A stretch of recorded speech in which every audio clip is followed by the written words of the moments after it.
This conference will now be recorded.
Well, I've got one too, but it's 4-minute warning to the meeting starts. Yeah. Good morning. Good morning. What's up, David?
It's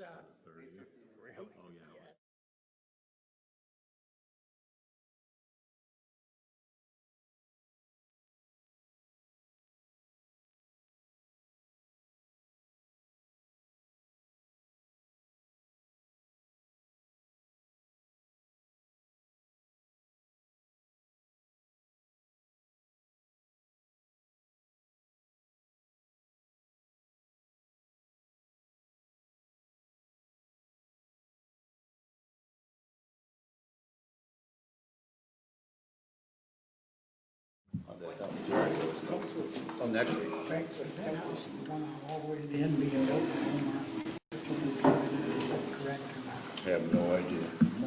I can't, With the crane that was there?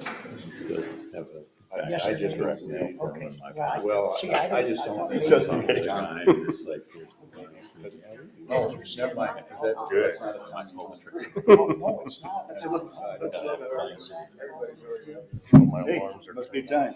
This time. Call this meeting to order. Please stand, keep standing for the pledge of allegiance. I Pledge allegiance to the flag of the United States of America and to the republic for which it stands, one nation, under God, indivisible, with liberty and justice for all.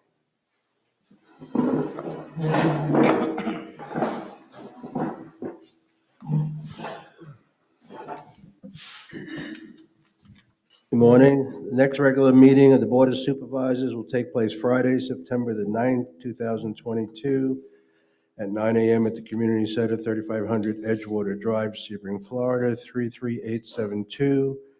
Please silence or turn off your cell phone. We'll begin with the consent agenda. Minutes of the Board of Supervisors regular meeting held July 22nd, 2022. Do I have a Motion to approve? Do I have a second? Okay. I really, I was going to, since this. go ahead. I think the remark I could say is kind of embarrassing because all our technology went haywire and we didn't have any notes. And I've been piecing, trying to work with the board members and put some notes in that were taken. So we're going to be filling it in the next week. I wouldn't ask you to approve it, but we'll bring it back. But all the motions were 5-0 on the action items, and there's some limited, but we want to fill in some of the conversations. So we just want you to know we didn't ignore it. We're sorry, and I think we're all set with the Prime system and a backup. I will say one of the things that happened is our GoToMeeting, their server went down, and we didn't find out that till after the meeting, and they were kind of evasive about it. But what we've done is we're still using theirs for the backup system, but we're running the Microsoft Teams and running all that off our system. And we paid Comcast now $50 extra a month to have a redundant internet line going in here. So I apologize for that, but we'll have a full product for you at the next meeting.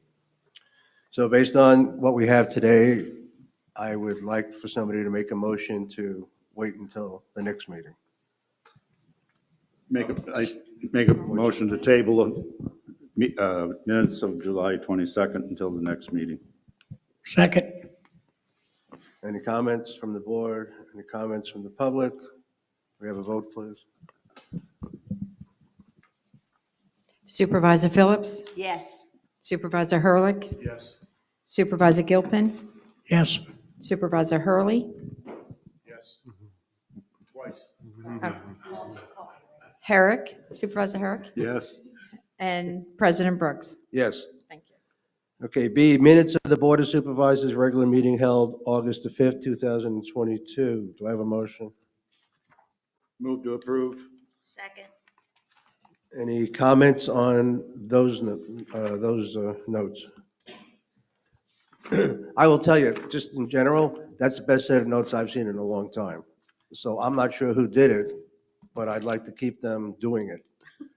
Because it's pretty accurate and it's pretty detailed, et cetera, than it's been. So my compliments to whomever. Anything else from the board? Any public comments? We have a vote. Supervisor Hurlick? Herrick, Herrick, sorry. don't confuse me with Hurley. Yes. Supervisor Gilpin? Yes. Supervisor Hurley? Yes. Supervisor Phillips? Yes. President Brooks? Yes. Golf financials, we'll take them one at a time. Golf financials, May 2022. Do I have a motion? Move to approve. Do I have a second? Second. Any board comments on these, on May?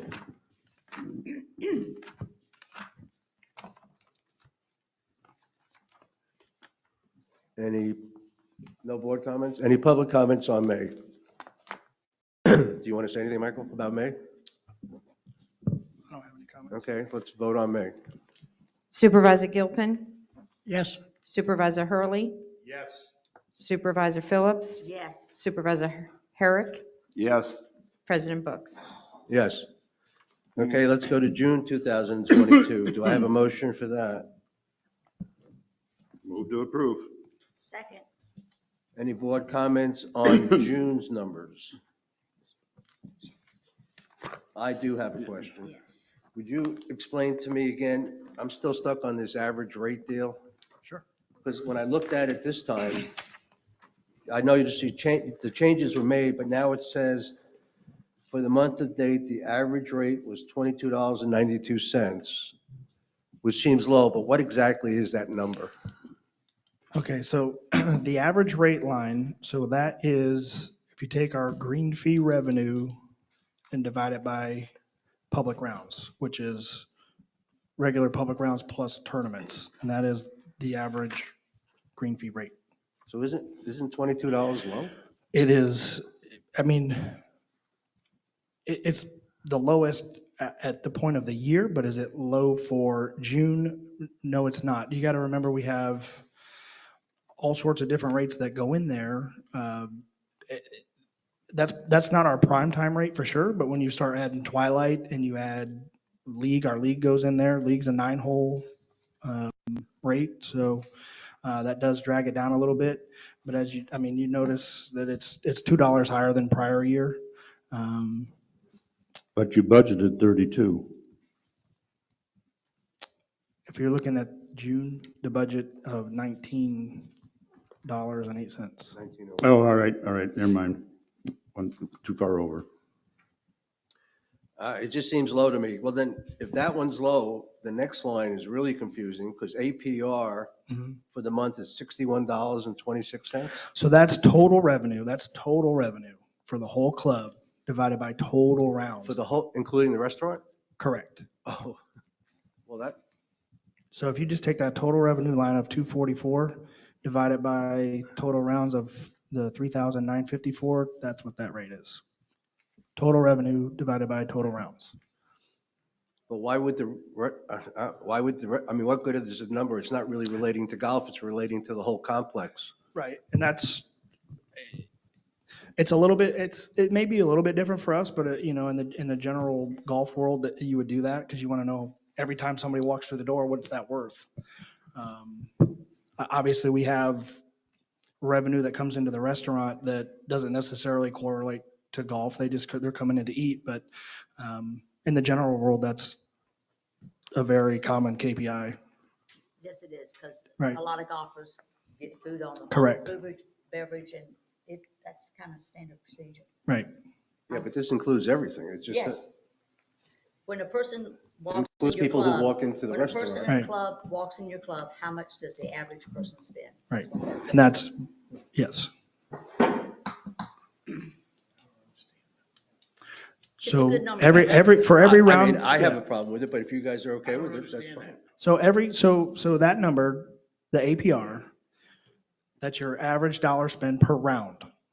So that is every time we send somebody out on the tee in that month, it was worth $61. That's not true. You're correct. It is a little bit skewed in our world because we do have folks that do come into the restaurant that aren't playing around with golf, but Right. that is a common KPI in the golf world. It is. It is. I mean, to me, the number is,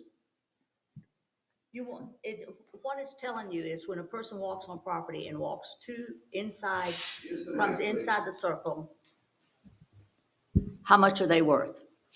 Right. How much did they spend on that month? It's very common. Sorry. If you want to look at it differently, well, I mean, it's a golf report, so I would just like to see it as a well, golf. it's a business report. I mean, that includes our entire operation. It's not split. If you guys are okay with it, that's fine.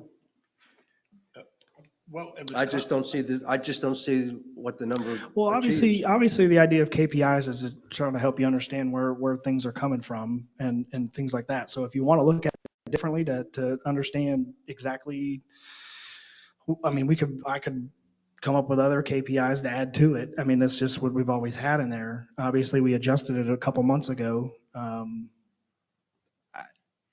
mean, you don't take KPIs to the bank, so I'm So happy if you to. have a huge banquet Mhm. and you have 500 people, 250 people and you're serving them meals, Right. they get that number, they're not playing golf, but that number gets That thrown is into there. correct. That is correct. It's just part of the total revenue. It's total revenue divided by total rounds. You guys okay with it? That's fine.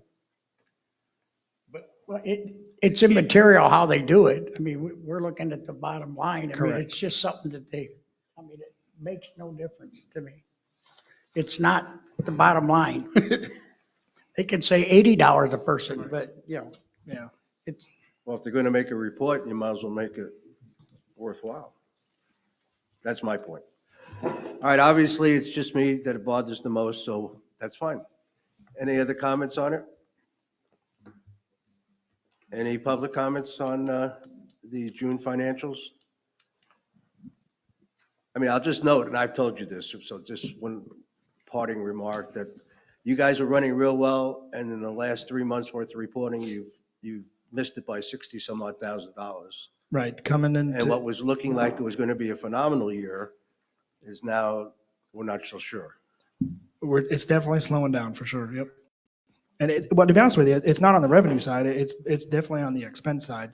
Now, part of that, especially in the June expense, you got to remember we told you about the wall-to-wall fertilizer app that we did that ended up running over budget. That's basically, as far as June miss goes, that's basically where that is. Obviously, May, we're coming out of season. We were really slow in May. Just due to certain situations, and the expenses are, I mean, everybody understands that. We put this budget together, it was 16 months prior to that happening, and obviously we didn't know our expenses were going to rise as much as they had.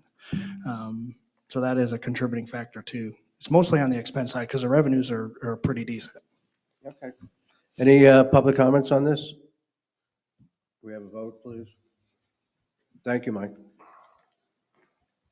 Supervisor Hurley, Yes. Yes. Supervisor Phillips, Yes. Supervisor Herrick. Must be, I was sorry. Yes. Supervisor Gilpin, yes. President Brooks. Yes. Okay, moving on. Public comment. This is the part of the meeting for anybody who'd like to make any comments that does not involve anything that we're going to discuss on the agenda. So is there any public comments anybody would like to make that is not going to be something we're going to cover later on? I'll take that as a no. Very hard to understand you, I'm sorry. There's too much bass. Too much bass. Can we turn up the treble?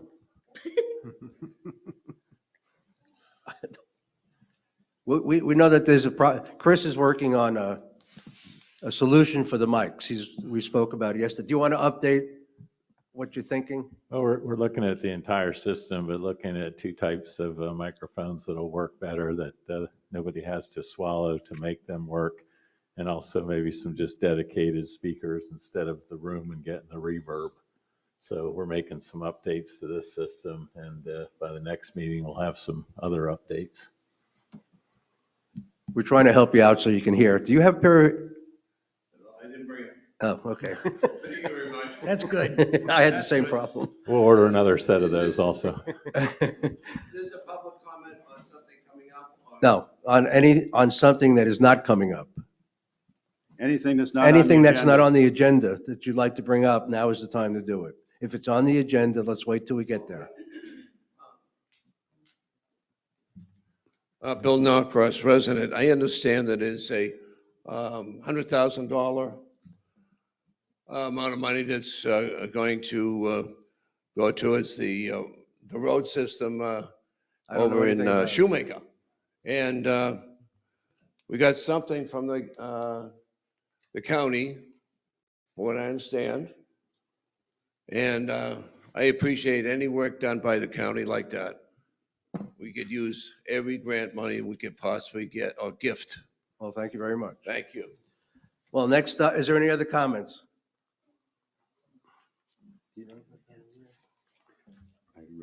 Dave Halbeck, does that include comments on the budget, or should we wait until the budget? I'd appreciate if you would wait. Okay. Thank you. Are you going to ask, could you ask for comments before you start? Sure. So a person doesn't have to wait through the whole process? We have to stay here. Well, I know, but I've got some comments. Yes, I will do that. Thank you. Okay, any other public comments? Scott Kurt? I guess we need you to address that 100 grand. Yeah, good morning. Craig, don't feel bad. Ray butchers my name every time I come up here. It's Kerouac, but that's a tough name to grow up. Really? We weren't so blessed with Brooks as a last name or what have you. So try to grow up with Kerouac and see how you get your mail and how people pronounce your name through your entire life. So I'm going to highlight it. So yeah, that's okay. You got a solution, it's Scott. Just call me Scott. Scott's Go with pretty Scott. simple and easy. Good morning, everybody. Thank you for inviting me once again and to give you a little update. A couple things I'll report to you. Got 3 different things. We continue to work on our budget like you folks are. Our budget staff has been working hard and looks like we've got the millage down to 8.1. We've been at 8.55 for 8 years. So this will be the first reduction in 8 years.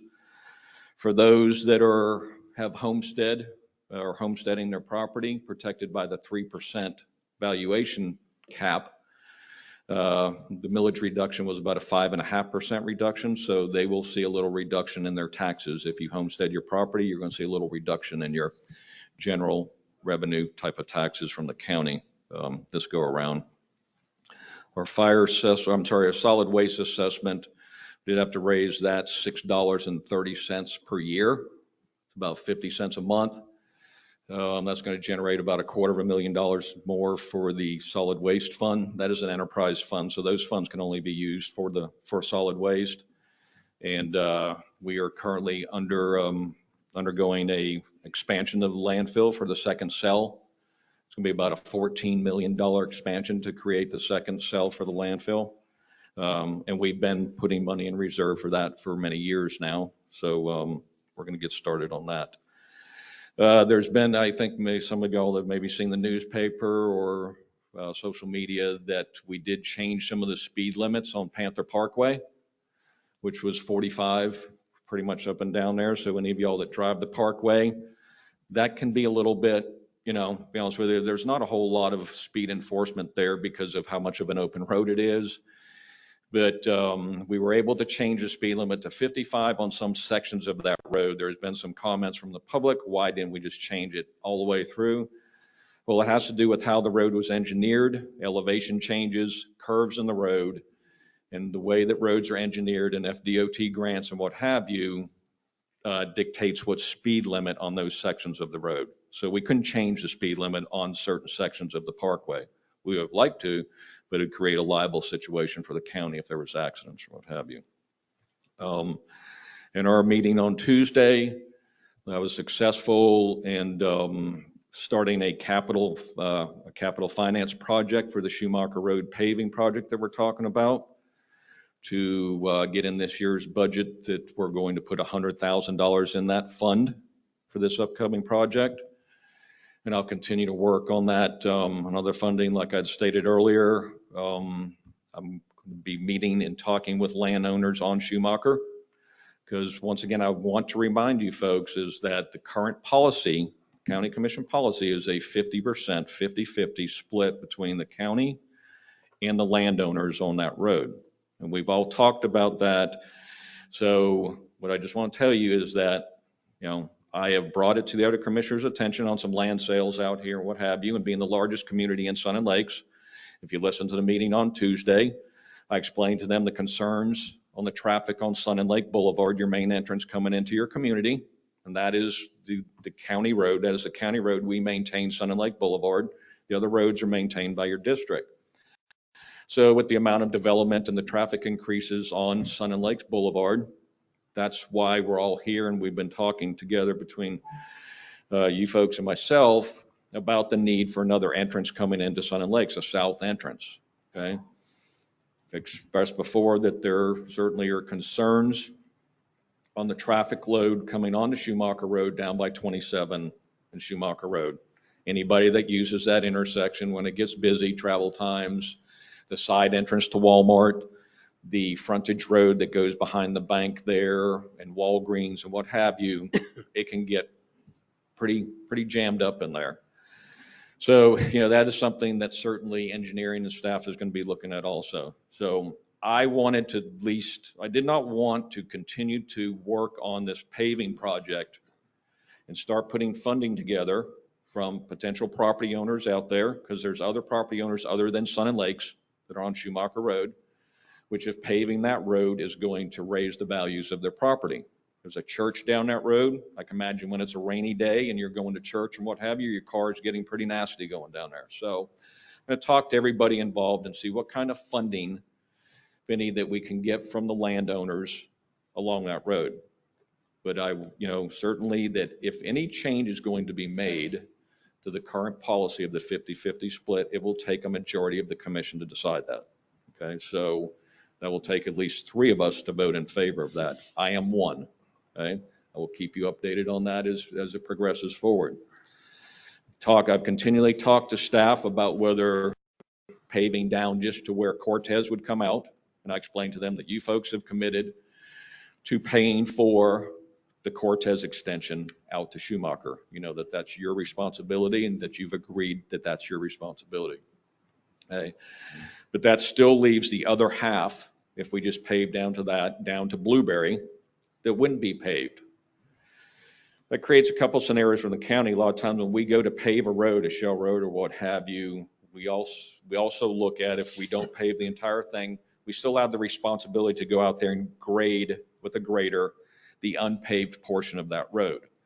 So we have to look at, if we have other roads in the area that the grader is servicing also, then it's not that much big of a deal to get the grader still to grade that other half of the road.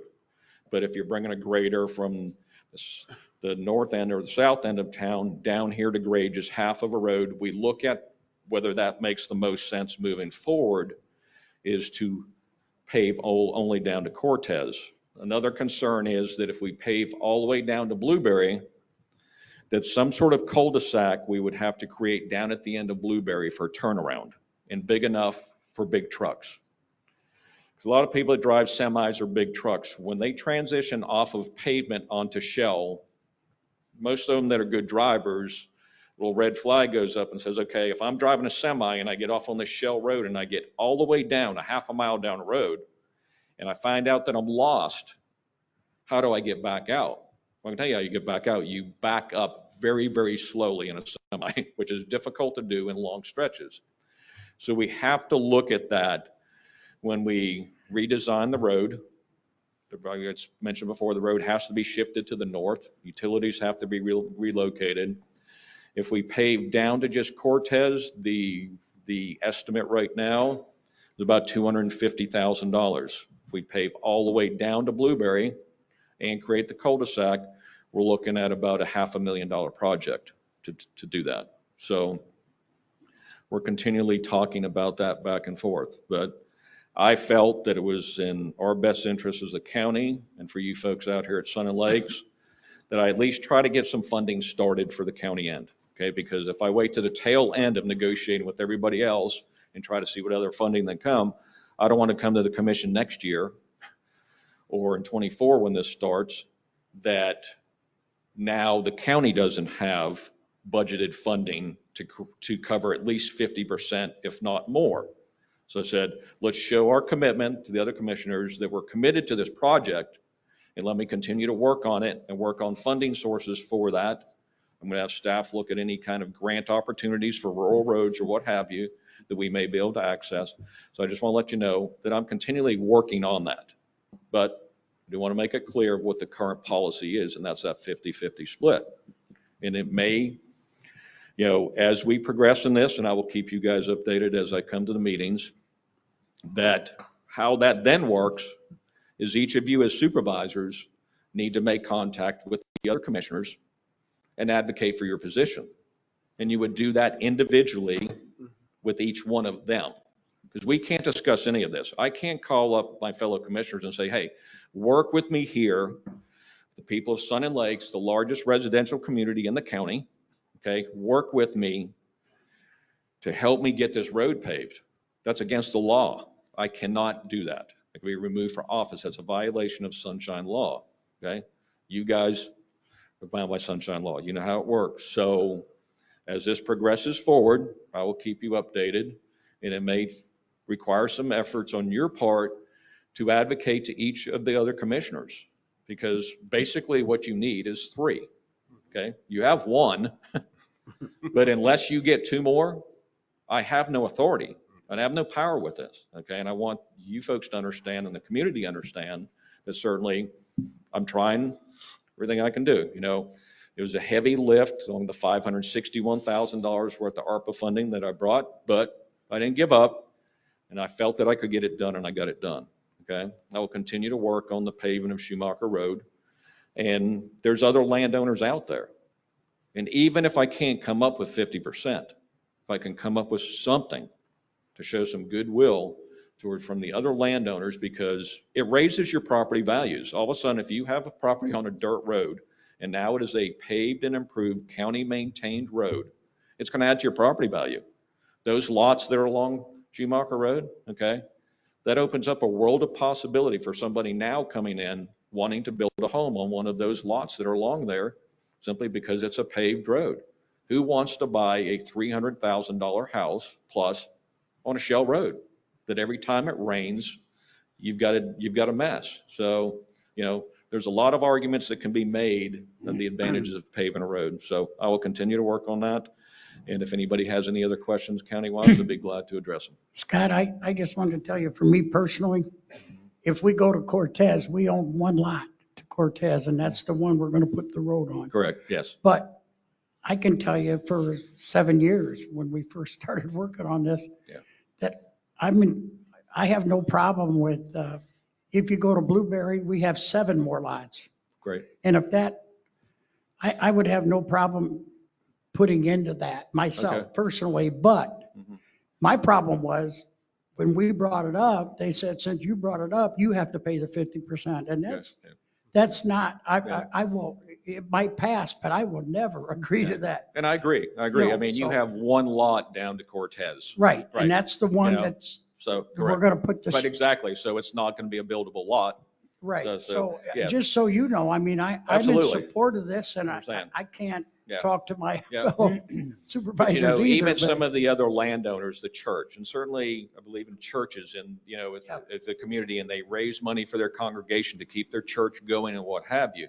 But, you know, maybe they find it that they could donate $5,000 to $10,000 towards that cause. Maybe another property owner says, well, you know, I'll put in $5,000 towards it or what have you, or I'll put in a couple grand towards it. Anything is better than nothing. That's right. Okay, anything is better than nothing. If I can work with some of the others and say, I've got commitments out of some of the others, and we're getting closer to that 50%, but we're still 20% away, okay, then I think we have a much better chance in other commissioners waiving from policy. And you have to understand the same thing that 5 of you are elected for up here is that every decision you make sets a precedence, okay? So we have to look at every decision we make as a county commission, that if we vary from a policy, I treat everybody equally. Here you are. So if we do it for one, potentially have to do it for others that come in front of us. And then all of a sudden you've got people coming from Spring Lake or what have you and say, well, you didn't hold them to the 50-50. You paid for 80 and they paid for 20. We want the same deal. And then all of a sudden the funding's not there and nobody gets nothing. So we will continue to work on this. I believe that if we all work together, that this will come to fruition, okay? But I can tell you, best case scenario on this project, I can tell you, by the time working on funding, the engineering, relocation of utilities, you're probably looking at doing this sometime in 2024, starting 2024. You know, you're looking probably at close to 8 to 12 months of simple engineering and working with the utility companies and getting it on their calendar and getting these things moved. So Fortunately, this isn't a simple process that we just have a shell road that we can add a little bit more shell to, compact it good, put pavement down, stripe it, and off we go. That would be great because it'd probably be done by now. But this is a whole different scenario. We'd basically be reconstructing that road. We'd be pulling it up using what material we can that's already there, save money, putting the road back down to the north with drainage on each side and relocating utilities. So I'm committed to it and I will continue to work on it for you folks. Appreciate that. Yeah. Thank you. Yep. Any questions for Scott? You got a question?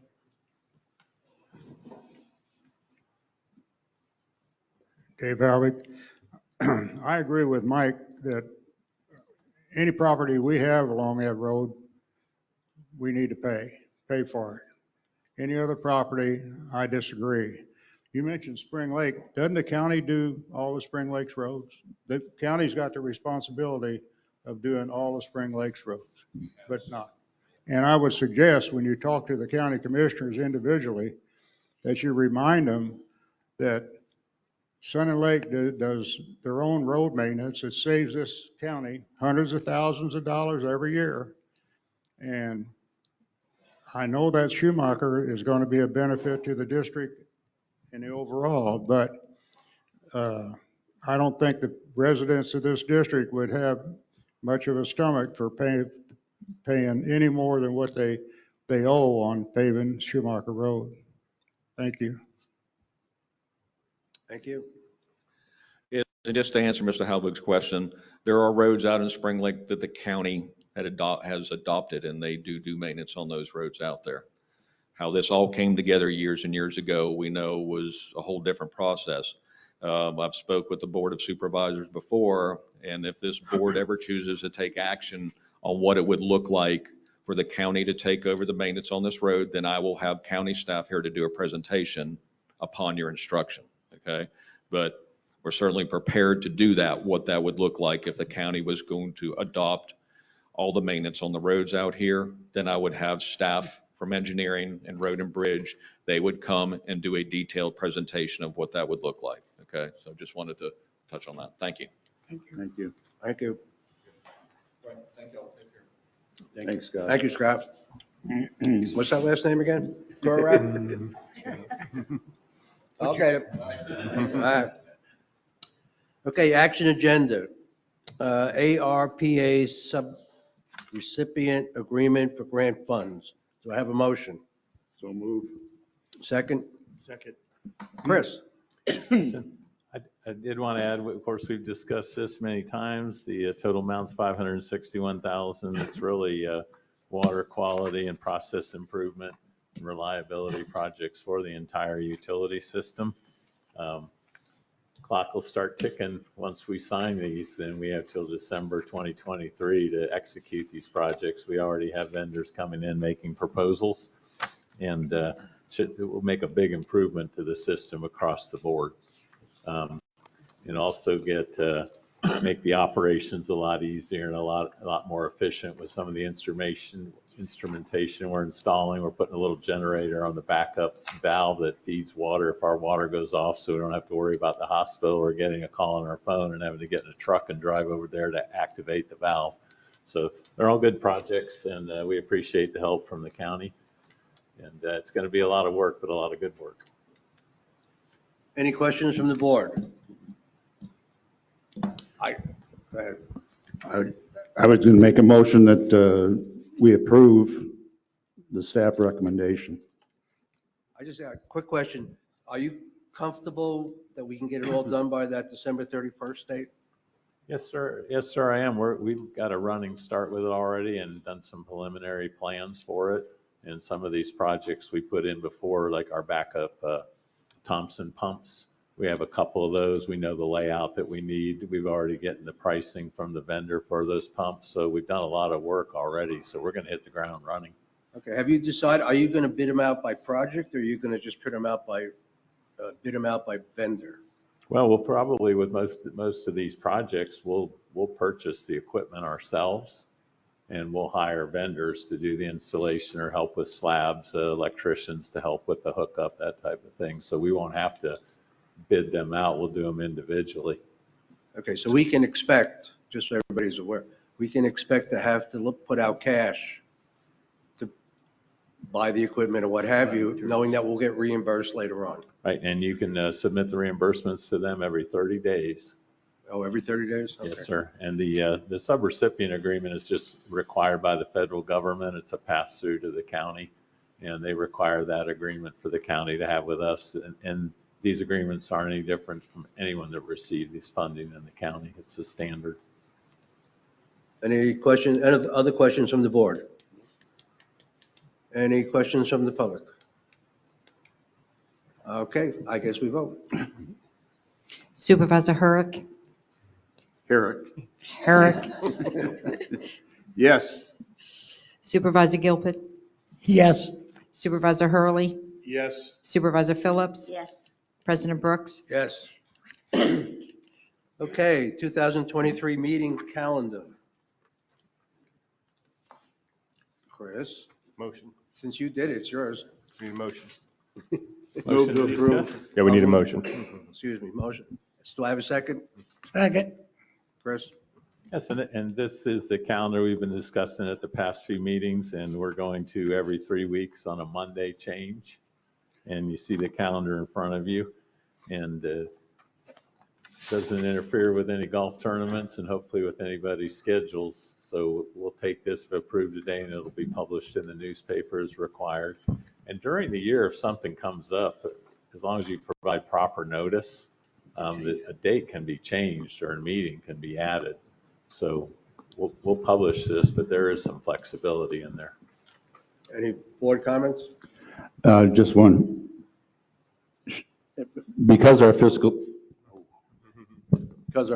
year is October, starts in October, do we want to start the 3 week in that fiscal year, for our fiscal year? Just a question. Just my thought, it's already been published, and we can't change it till January, because I think it was, Well, we published this year, right? You're right. so when we publish it, now, we could do Well, that, Craig, if we do publish it and do it till October next year, if we want to change it for, Oh, we've already published Yes. 2022. right, This right. year. Okay. Okay.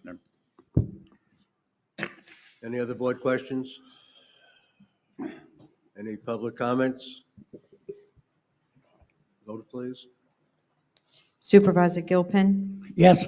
Supervisor Hurley. Yes. Supervisor Phillips. Yes. Supervisor Herrick. Yes. President Brooks. Yes. Designation of board secretary, do I have a motion? Motion approved. Second. Chris?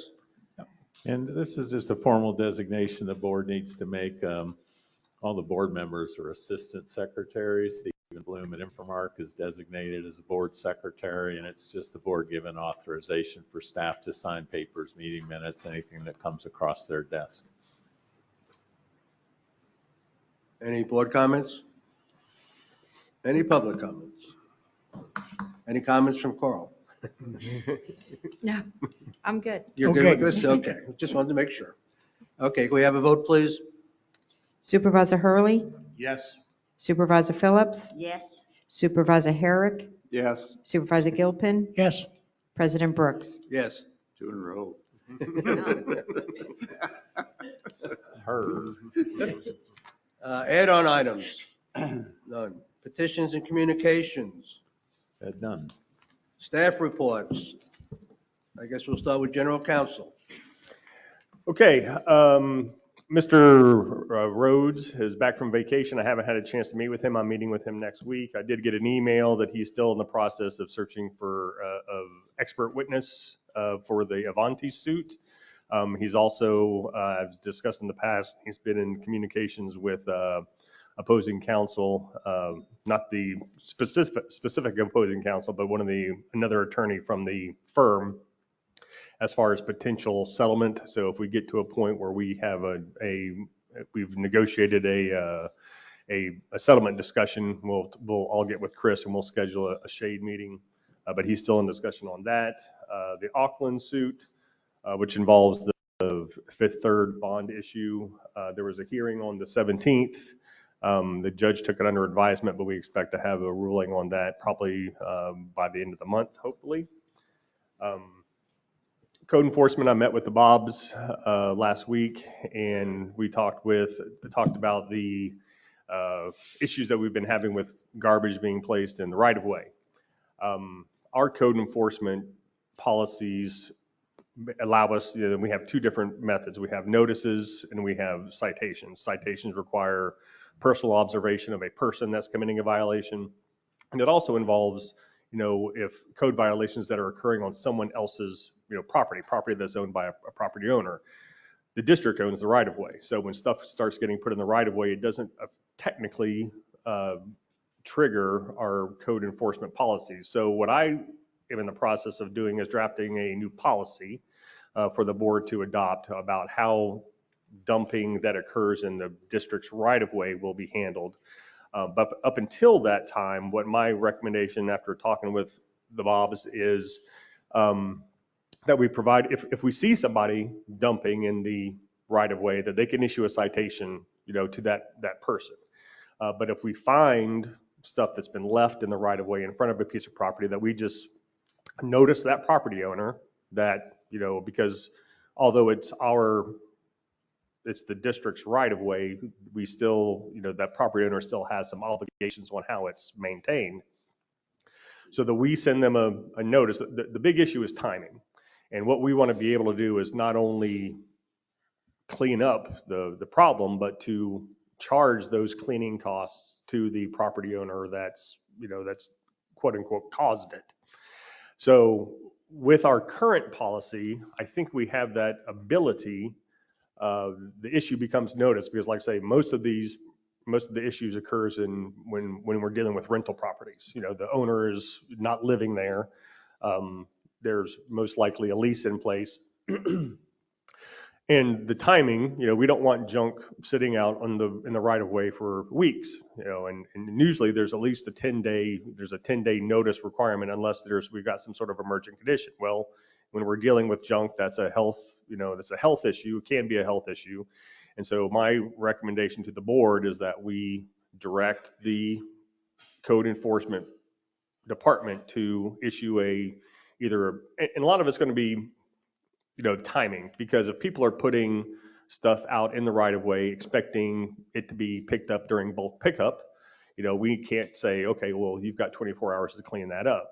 So what we need to be able to do is give them some leeway as to how they're going to notice and then enforce the pickup of it.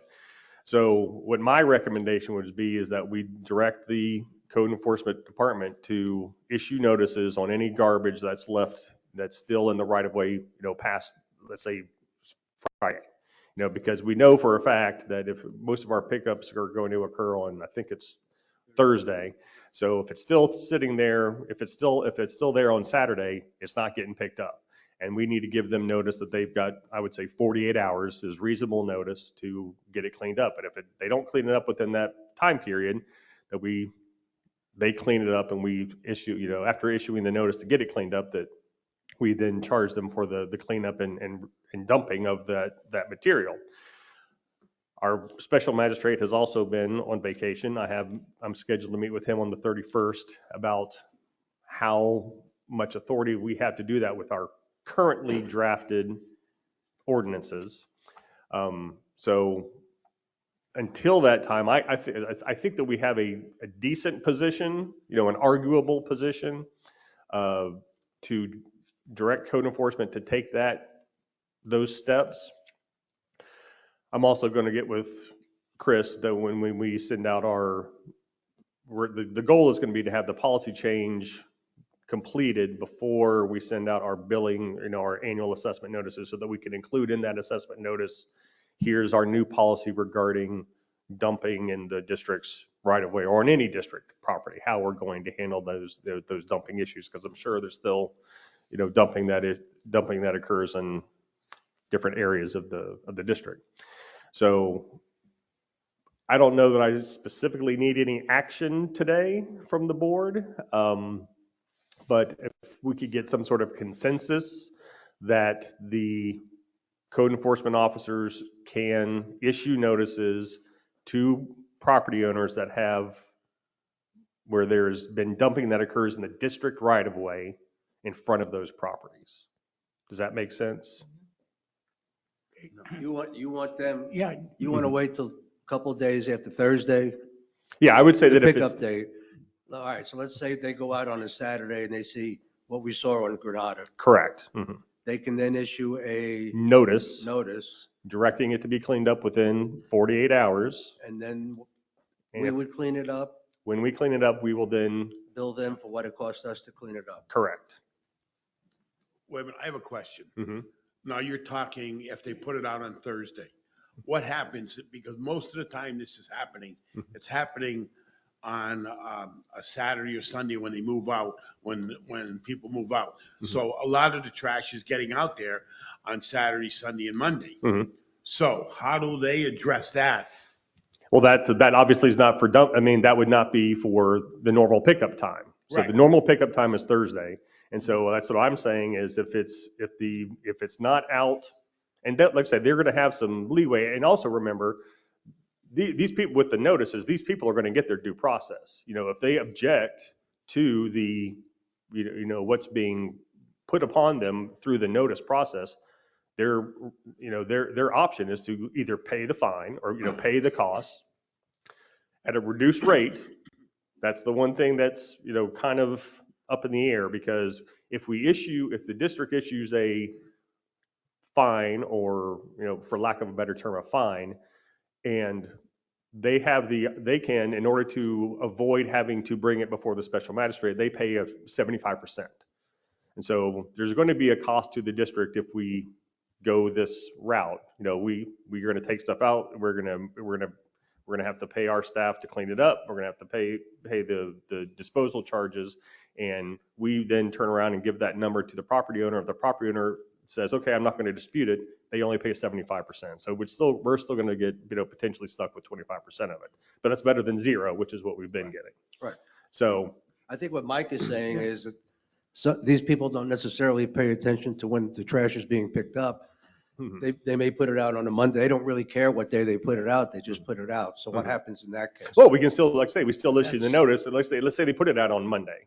And, we give them the notice, and if they don't clean it up within the 24 hours, we could leave it up to the discretion of the code enforcement people to see if they.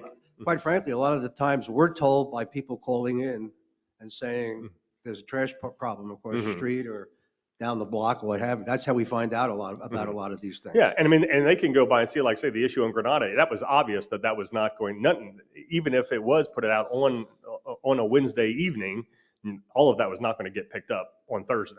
So their skill set is they should be able to determine, yes, this is something that could conceivably get picked up, or no, there's no way this is going to get picked up by and like I say, bulk pickup is every other week. So a lot of it's going to depend on, when it's actually put out there. That's going to be up to their discretion. Yeah, You had mentioned at the last meeting that we might have to get this approved by the county. Is that still?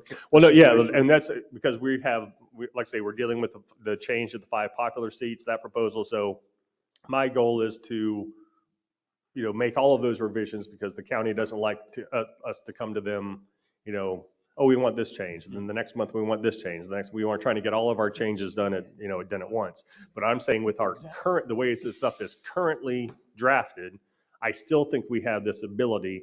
Our goal is going to be in making these revisions is going to be to improve it, so that there's no question that absolutely we have this ability to do what I'm suggesting. So, but I think that with the way it's currently drafted, that we can still issue these notices and make these charges, because they're going to have their due process if they want to come and talk to the special magistrate. And like I say, I may go and have my conversation with the special magistrate on the 31st, and he may say, oh, no, you absolutely can't do that.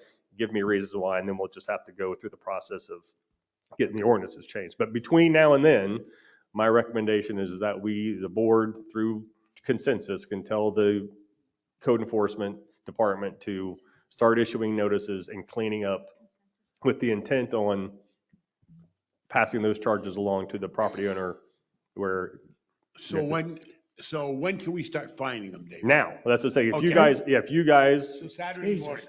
Yes, if you guys give this consensus, yeah. I would like to start that. Mhm. So we need a consensus. Mhm. 'cause Any other board comments? Do we need, The I one guess we thing I need, want to know, wait a minute, Ray, I want to know is when can code enforcement start finding the people when they put the stuff out? Immediately, yes or no? Not immediately, but after like I say, we're going to give them a notice. Right. And that I'm notice, I would say listening. that it would be no longer than 48 hours. They've got 48 hours to clean up the mess. And if it's not cleaned up in 48 hours, The fine starts. the That's all fine I want starts. to know. well, that's when we go in and clean it up. We go in and clean it up and charge them the costs. They've got, You okay, Bob? they can put it out during the bulk week on Thursday and if it's not picked up by Friday.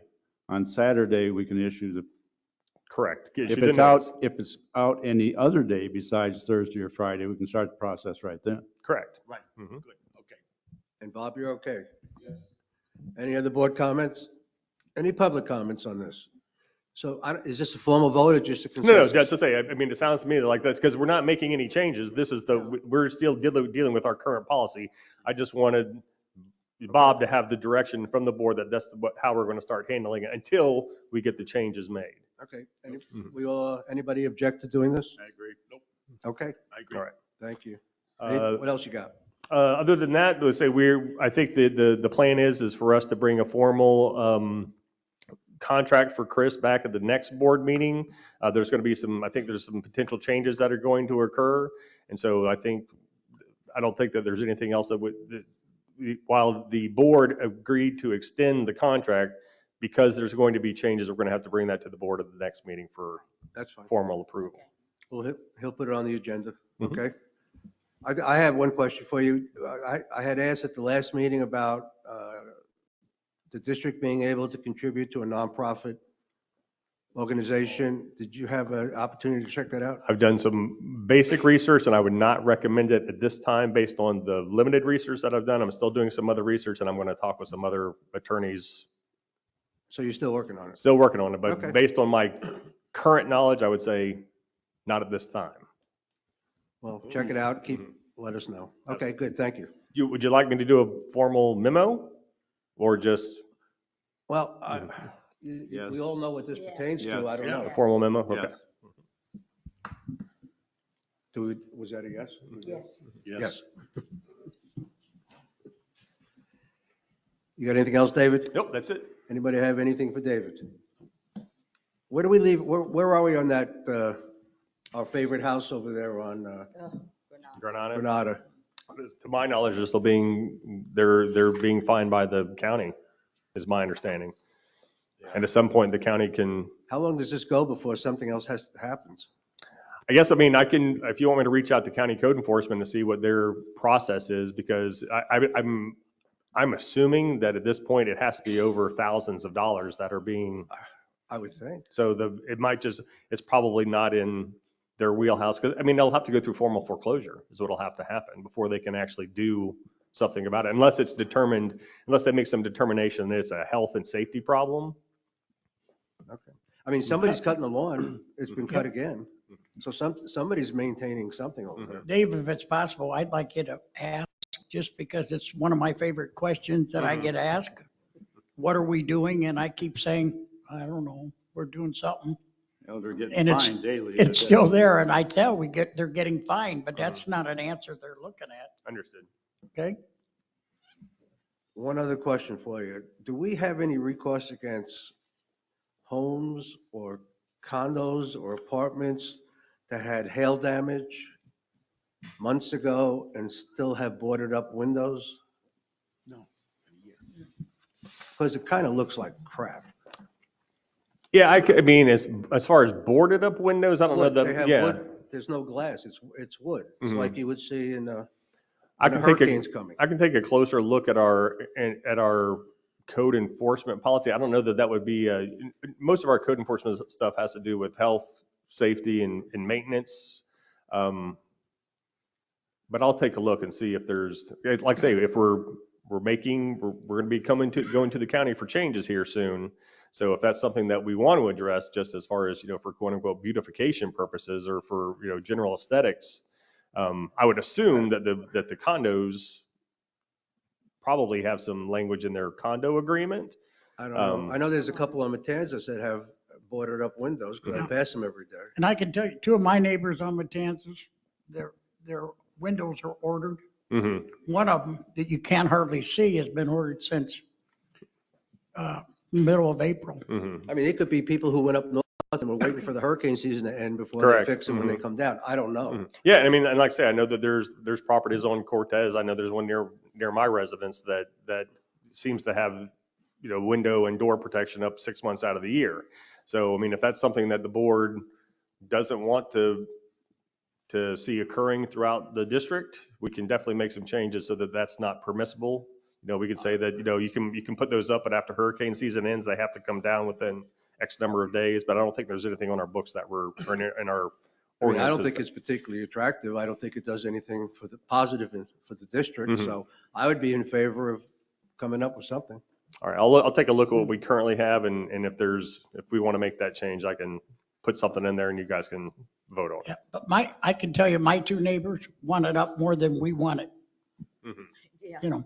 That could be, again, They're frustrated, very frustrated that, and it's a big company. It's a big glass and mirror company, and they're just so far behind in getting the glass, because if it's special glass, it's still waiting to get here, and then they're backed up. So I think we got to do it on a case by case basis. But what Ray's talking about is the shutters. That should be, we shouldn't allow that, something like that. But I can tell you, my two neighbors want their windows put in. Oh, yeah, I'm sure. And like I say, that anything, like I say, even if we did have a policy or adopted a policy, those would be circumstances where they could say, look, I've got it on order. I've taken every reasonable step to correct the situation, and we wouldn't be able to do anything about that. and I don't know if this is a question for you or Bob. What is our policy on signs on lawns? Do we have a good policy? Yeah, there's a big difference. I mean, we do have a policy. I don't know it off the top of my head, but I'll get an answer. Yeah. You can't put what? You can't put them in our right of way. But you can put them, can you put them on your own lawn? Yeah.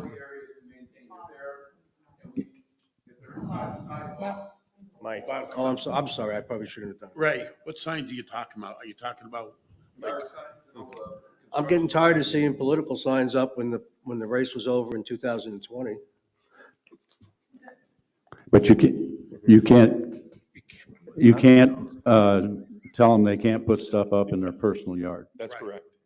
That's correct. If it's in our right of way, we have the right. The right of way is one thing, but you can't in their yard. Right. Because there's people over on Granada that's I think got political. Can we do something actions. about that? I can check, No. but I think there's county regulations regarding signs as well. So, but I can take a look into it, but they probably know more than I do off the top of their head. But as far as what we control, my recollection is only in the right of ways that we could do anything about. But I believe that there are county ordinances regarding signs, that you can put in your yard. I mean, I think that we're talking about the same house on Granada. It's like, He's got it's 15 just of not, them. and he's got several flags in his yard along with signs. I believe the county is, I'm sorry, Bob Brumfield, Supervisor Roads and Drainage. I believe the county's already addressed that, and there's not really anything they can do. I don't think there is either. But I can double well, check. can we do something as a district? No, we don't. Yeah, not with what we have currently, not with what we currently have in place is my knowledge. But I'll look to verify, but based on what my recollection is, I don't think there is other than the right of way. Yeah. Well, the only That thing, particular yard made the newspaper with flags flying over Granada. Yes. Yeah. I read it. 6 flags flying over Granada. It Yeah. made the notes where people can write in. Yeah. It was in there. Oh, was it there? Yeah. And I'm assuming that they couldn't do anything about it, the county, because they complained. So it's in his yard, all the way up by his house. So. Well, if you could just double check I'll to look make into sure it. we can't do anything about it, I appreciate it. Yeah, if I could ask too, let's say a builder has a vacant lot, they can put a for sale sign up on the lot as long as it's not in the right of way. Correct. And the reason I Yes, asked that's is correct. the bondholder was asking about doing that and putting them up for their lots, which would be a bunch of for sale signs going up. That might be good. as long as it's out of the right of way or the areas we maintain, we don't really have any ability to address a sign issue. Wow. Thank you. Thank you. Anything else for David? Any public comments? General Manager. Sure, I'll start. Our $50,000 kitchen rooftop air conditioning unit has been delivered, and I'll be working with Mike. There's a temporary unit up there that we had installed that offered some relief, but it's not going to handle the summer heat for an extended period. I'm going to have to work with Mike because it may be that we have to close the kitchen for a day, someday that, we're looking at weekends right now or a Monday, because they are going to be doing, in their ductwork and going into the roof and adding that. But I'll be getting with Mike after the meeting today to see when we can minimize the disruption. But there will be some disruption to that kitchen interior due to the ductwork, and we'll have roofers up there. So would it be cost effective to open the snack bar? Well, maybe that's what I'll talk to Mike about. And there's a couple minor roofing issues there that while we have the roofer up there, we're going to try to get them to address. Is this one, you think one day, or is it going to be more than one day? One day. One day. We probably can work on the weekends up on the roof and try to minimize any damage, outside there. But it looks like it's going to be a full day of actual work inside the building in the kitchen. Okay, so you guys will decide the date? Okay. All the insurance submittals from the hailstorm have been made. We're waiting to hear back from them just on the business loss and their final determination on that. The other amounts have been settled. They have just recently sent us their bidding requirements, what they like to see legally when those projects go out. And we didn't want to put them out to bid, and then all of a sudden they had a T we needed to cross or an I, and they'd come back on the payout for it. So the next 30 days we'll bring some bid specs forwards in those projects. And from the last meeting, I told you that damage approaches $1 million. So there's going to be a lot of work going on. Do you have any idea yet how much it's going to cost us out of pocket? Approximately? Approximately. On the insurance side in that, $4,000 to $5,000. We have a number of outbuildings and bathrooms that had minor damage that were not on our insurance list. I'm not sure why. They just weren't added when they were constructed, but while we have the contractors in there and looking at it, we're going to get bids to have that work done, and hopefully it'll be minimal. Okay. You'll have that for us soon, or next Yeah, meeting? Or? Should be done any day. Okay, good. And also had a flyer for the golf tournament November 4th. Advent will be doing their annual tournament, and that funding is for their fitness center and some other projects that they're working on. It's going to be a big deal. They have 69 golfers right now, and same thing. They're looking at having 30 to 40 MVPs, all-stars. Last time they all had, so we all know, had the voice of the Mets, the retired announcer, had been there almost 30 years. They'll have a large line of people there, and we're working with them to some of the nuts and bolts just to make sure everything goes off well. And I really don't look at it as a golf tournament. I look at it as a marketing opportunity and for Sun and Lake to really shine, because we'll get good press coverage from this. And we'll be inviting Scott and the state rep and the state senator to come in and, do a photo op and just a welcome to Highlands County also, and publicize a little better for the residents, because when they all come into the clubhouse and have breakfast in the morning, some of them might want to come in and press the flesh and meet these people, or when they're going by their houses in the back. So we're looking forward to it. Hopefully it'll be a great event and it won't rain like last year. Yeah. Also coming up at our first meeting in September, that'll be our tentative budget adoption, and would also be the public hearing for our utility rate case that we've been discussing. That'll all be advertised in the paper. It'll go on our website, and it'll also go out to the residents in an email blast. And we're going to bring some fees in there with those rates too. And one thing, we have a rate sheet, and we're charging residents $400 if we go out and change their sewer pump out on those small stations. the pumps are now costing us $525, and there's no labor charge associated with it. So it's a big deal because the residents are kind of used to calling us and getting the deal of it being done. And sometimes they've got involved in things on private property they probably shouldn't. But we'll go ahead too and put together a brochure like they did with code enforcement that we can hand to people and say, here's some tips on how to maintain your system. Here's a list of plumbers that can work on them. And here's our new rate sheet. And actually, by the time you look at calling us, you may want to call a plumber because we aren't going to be any cheaper. We'll be adding what it costs us to send the people out there in a labor charge and a truck, just like the private sector would.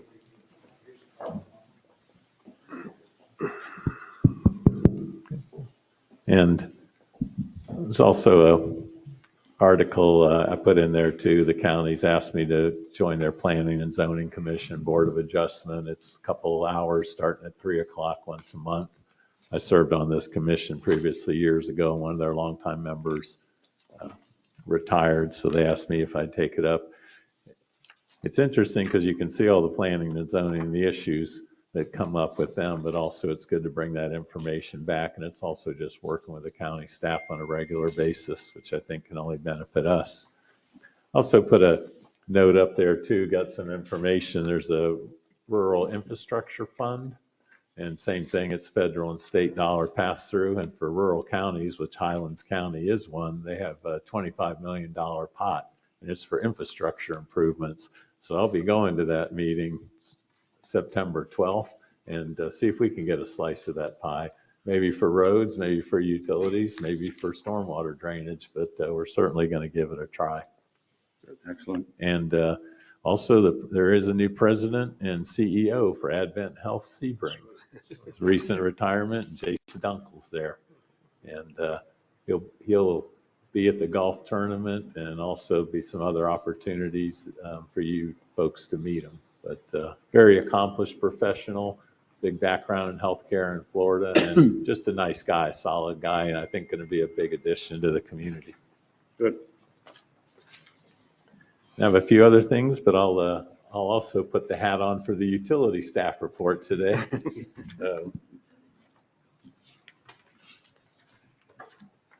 We had 8 new connections for water and wastewater. We're actually running about 10 a month right now, and we're having to order meters left and right.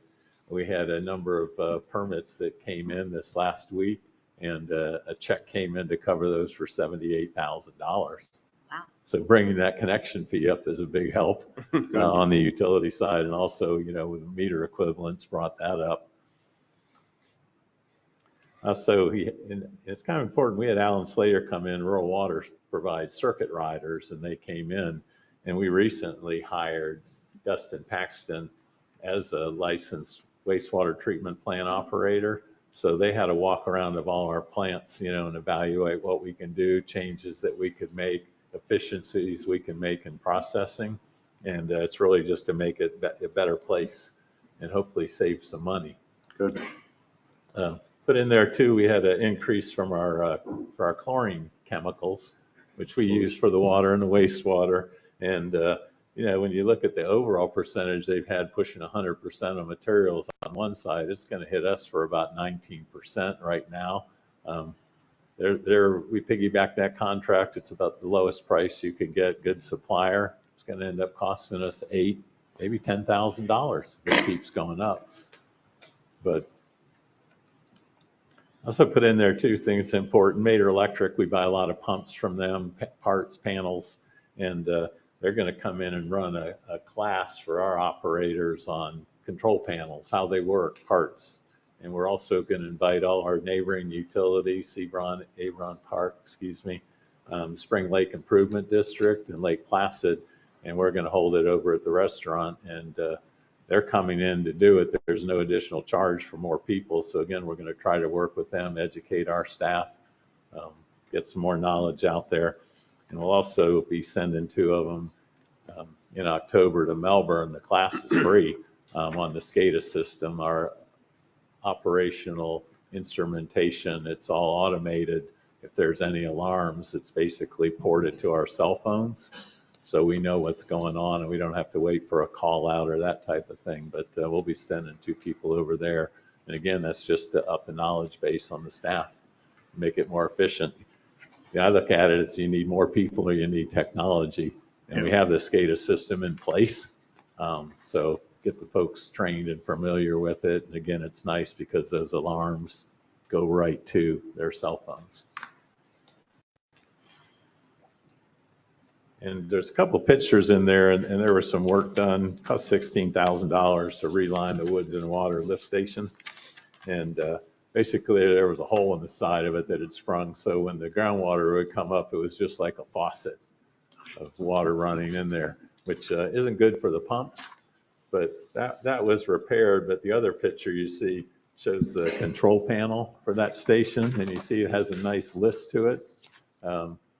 As that water poured into the lift station, it was taking soil with it. So it was actually collapsing, and we'll have to pick that up and put some more support on it and straighten it out. But the folks at Tanglewood appreciate it. And right now we have 2 ongoing projects. We have new pumps being installed at the lift station that serves the elementary school. We'll have new rails, new bases, and new pumps put in that station. And there's also a new generator being installed. That's a long-term project. It's been approved previously by the board. And we're putting the generator in, we're putting it on a new slab and putting a little retaining wall, because right now it just drops off. You can't pull a truck in there, you can't work or come in the backside. So there's some site improvements that are going along with that. And we'll be making some improvements all to the entry fences because you can't really shut them securely. So a lot going on in the utility world. Any questions? Comments from the public? Road and drainage. Mr. Bob. Morning, everybody. Bob Brumfield, Road and Drainage Supervisor. Good morning. I gave you all a picture of our newest piece of equipment we ordered last October. I think we got it on Tuesday. It's a 32 horsepower articulating compact lightweight tractor. That's an edging attachment that the reason that we ordered that was to hopefully cut back on manpower of edging the roads and sidewalks around the district. We haven't really put it to good use yet, but we're still learning how to operate it, and we've used it in a few little areas, and it seems like it's working pretty well. Give you an update on the dog park. It's scheduled to be done last week of October. That's the soonest they can get it on their books. They do have a big project the first 3 weeks of October. If that somehow moves or changes, then we can get bumped up a little bit. We trimmed the palm trees on Woods and Irons this past week, so they look a lot better. They're not so scraggly looking. We have 56 recycle bins at our shop right now. I've contacted Bob Diefendorf with the county solid waste, got his name to the engineering department, and he's told me that he's going to make arrangements with Waste Connections to have them picked up. Haven't heard back from him yet, but he assured me they would get them. The sign, south sign on Schumacher, it's got a couple of busted letters from the hail. I've contacted the sign company. He's working on an estimate for us right now. Haven't heard back from him yet. That's about all I have. Do you have any questions? Any questions? I got a couple. I guess it was mentioned at the last meeting about ditch cutting. Yeah, we mowed that ditch behind Mr. Serwas's house. We did that this past week. That's been done. Is that a problem throughout the district though, or is just that one isolated case? That one is just really steep sided and there's not much room between the houses. There's fences and there are a lot of obstacles down through there. So we use our remote control mower for that. Unfortunately, our operator had COVID a couple weeks ago. So it put us back about a week of mowing time, but we will be on that on a regular basis and not let it get high enough where he complains about it. Okay, so you think we're up to date on it now? Yes, we are. On the dog park closure, is that going to be closed for a couple of days to do this? Or It probably will take them a couple of days, yeah. you should probably try and zero in on how many days and then send out an email blast saying the dog park will be closed Yeah. due to expansion or construction, however you want to word it. Okay. And then I would also appreciate if you would send out another email blast on the garbage cans, Okay. just to see if anybody, we missed a few yeah, people the first time. I've gotten a lot of emails from people up north that asked if we'll still be doing it when they come down, and that I've emailed them back and assured them that they will pick them up when they get back, and so there's no problem with that. Okay, and then it was also mentioned, I guess, by Mr. Swervis at the last meeting about that we don't enforce the garbage can rule as well as he perhaps thinks we should be. Well, that. Am I not saying that correctly? No, you're right. It just doesn't surprise me. That is a tough issue. We have a lot of, and I've talked to Mr. Serwas about that before, and he was under the impression that everybody had a garage and everybody should keep their bins in the garages. Well, if you go look on any of the streets, Ponce de Leon, Granada, you'll see 10-plexes, quadplexes, just a bunch of multiplexes, places upstairs, downstairs, that there's no way that somebody's going to get their trash can upstairs to hide it. So if they put it on the side of the building, that's acceptable with us. That's been in effect since when we first started this. We contacted the county before they started the big trash cans because we knew that was going to be a problem. Okay, And so you feel pretty good about it? Is Bob, that in the, aren't they supposed to put a fence up or something, not just on the side of the building? Well, there are places where, like, for example, the 10-plexes over here on Granada, there's two or three of them. Now, they have the two-end part people they're on their own. Everybody's putting their cans on the side. Some of them are putting them in the front. If you look at the place over on Villa Bella that's got the upstairs, downstairs, they have cans lined up down the side of the building. Now, those are all owned by individual people. I know, but never mind. No, say it, but you're right. When we passed it, it wasn't our problem, it's theirs. And a lot of these people had to go out and pay for a fence and hide their garbage. It's simple as that. And before Did we not say that, or is it just something we don't want to enforce? Well, we did say that, but with that being said, the people didn't request these cans. They were put on by the county. The county refuses to pick up anything that's not in the can. And so we're making people pay to put, and this is a conversation. That's the way it works. We've had conversations with this for months. Mike was involved, Tanya was involved, the county commissioner was involved, the Waste Connection people, and they basically said, well, it's too bad. If people can't afford to have a little fence or something put up, and then we came up with the plan of just putting them on the side. If they're in front of the house or in front of the garage, then we'll address it. If it's down the side of the building, we don't address it. Well, I know a lot of people and a lot of condo associations spent a lot of money to do what we asked them to do. Yeah. And I know the problem on Matanzas and Granada are mostly renters. Yeah. And you're going to tell me that don't they pass that on to the renter if they have to do that? They should, yes. Okay, then maybe again, life is too simple for me, but I don't understand it. do we have a policy? We do have a policy. It says Are we adhering to the policy? It's got to be out of public view. Are we adhering to the policy? As closely as we can, yes. No. As close as we You can. can't, that doesn't work that way. If the policy is not right, let's correct the policy. But whatever the policy is, we should be adhering to it. Yeah, you're right. You're So, absolutely right. which is it? And I don't know the policy, that's what I'm asking you. Does it need to change? What it says is it has to be out of public view. Right. And it's Now, not. if they put it far enough down the side of their house or behind their house, I guess that's out of public view. Right. Which doesn't solve the problem. We have people that live in these places that have the residents are in their 80s and 90s, they have a hard time pulling it down the driveway to the road. And you know, I understand. it's almost an impossible situation. You know, nothing ever works 100%, Correct. but it doesn't sound like we're in the 90s yet. Well, I would say we're in the 90s. There are a few places that. You think we're in the 90s? Not on Matanzas, we're not. Can you look at the policy and come back and make recommendations on something that we could live with? Sure. And Bob, I personally don't, but it's unfair to everybody, and that's what I hear from.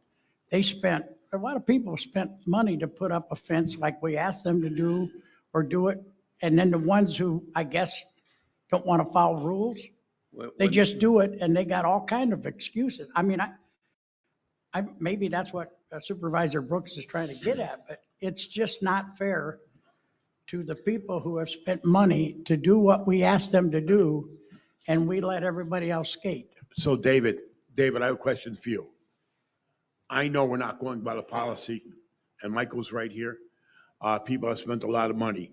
So if Bob sends them a letter and they don't put a fence up, what it is what we come up with is to put a fence to block it, because the rule is you can't see it. Right. Well, if it's on the side of the house, you can see it. Come on. Yeah. All right. So if Bob sends letters to these people that don't have a pad or don't have a fence, can we start fining them? Yes, we can. Well, I'm asking, no, I want David to. If they're in violation of the policy, or if they're in violation of the ordinance, we can absolutely issue a notice or a citation. But in the ordinance, did we say a fence? That's what I'm looking at them right now to see what. Out of public Well, view. Totally different thing. Yes, If they well- put it around the back, you're good. Yeah, we did. We did. Let's go back and look at it and come back to us and say, this is what it is, and this is what we need to do Okay, to that's it. good. Or come back and say, this is what it is, it's good, are you guys okay with it? Well, the way it's stated is it's got to be out of public view until 12 hours prior to pickup. Right. That's the way it's stated.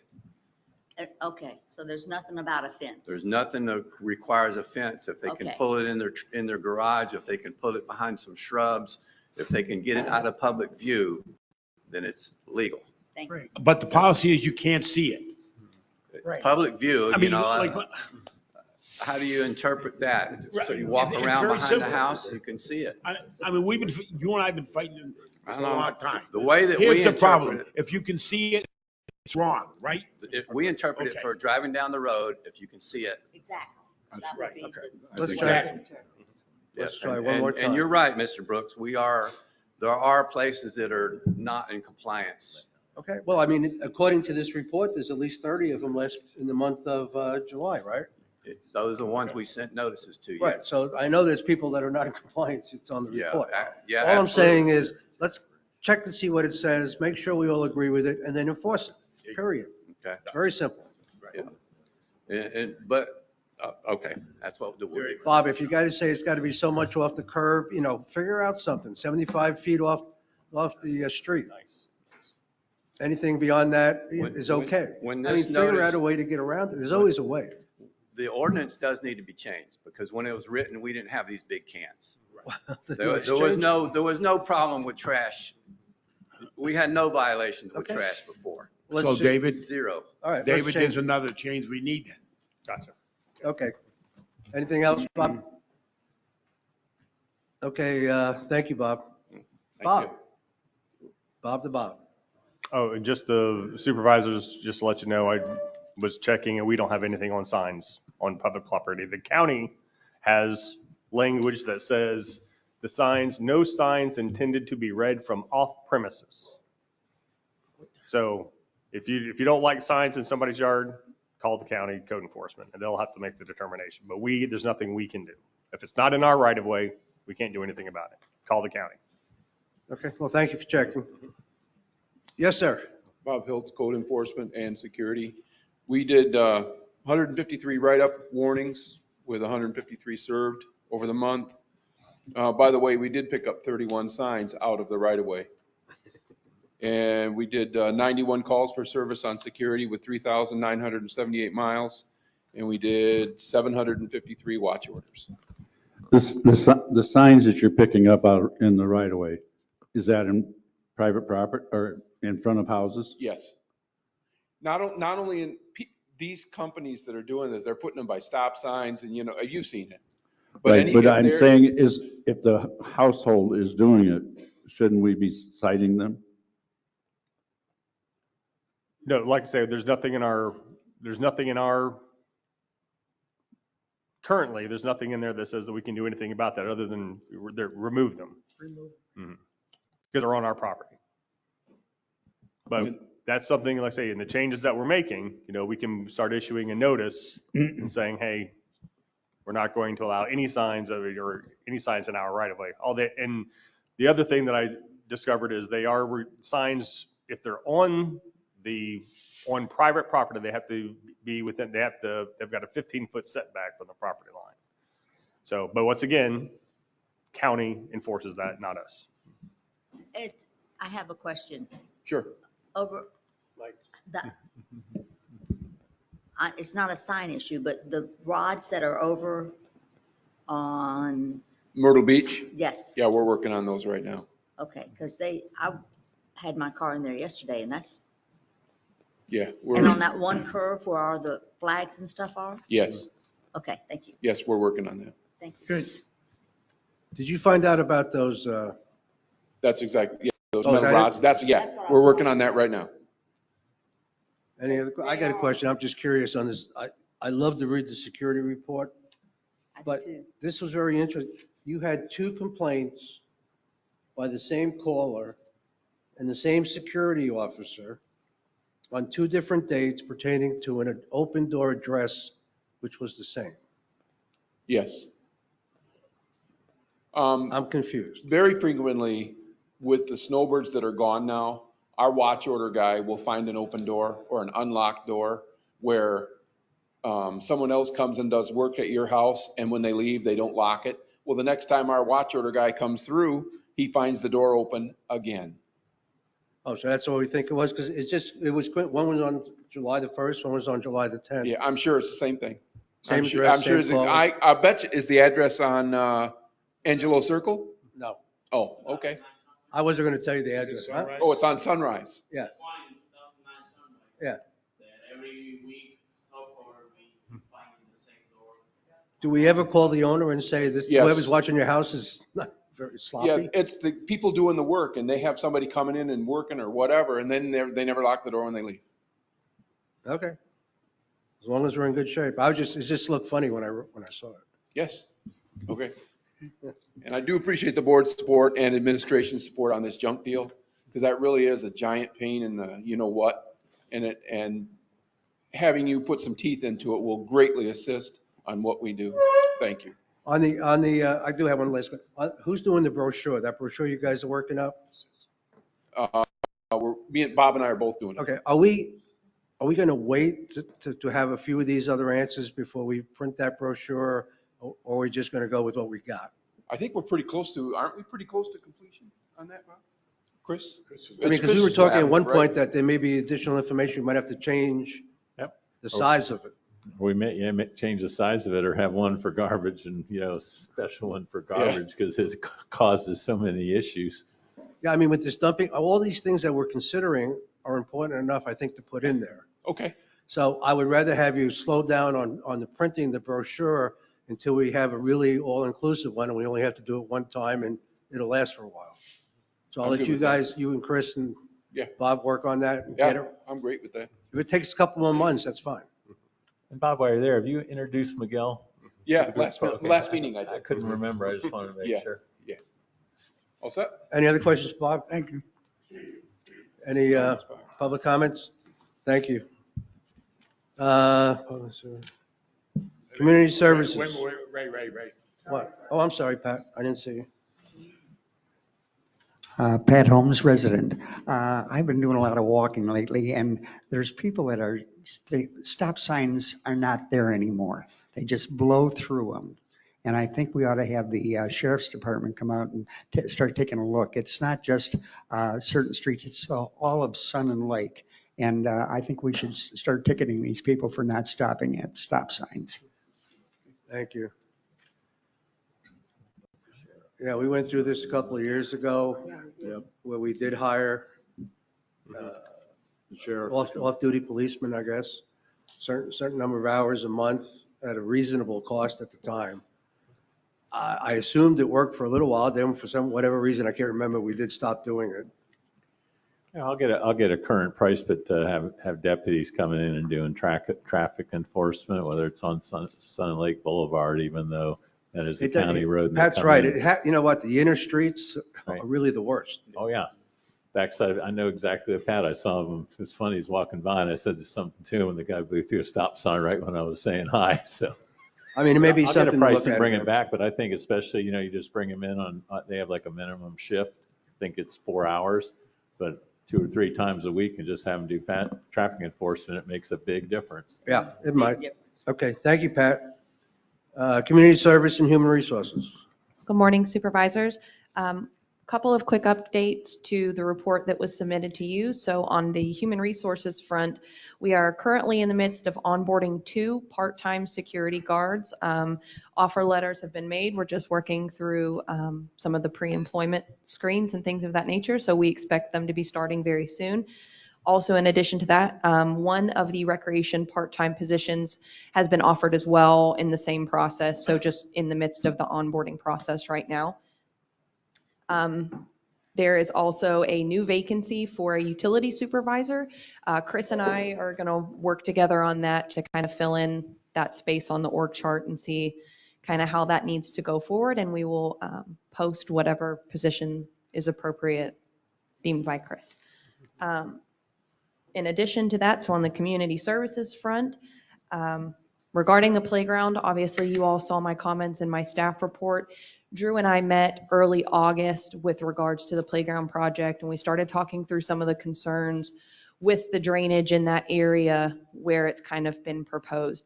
One of the things that Drew shared is that he thinks that we may have some potential issues getting permitting for that area. There are also pipes under the ground for drainage that we would have to work around, potentially cut and move, in addition to a good amount of fill.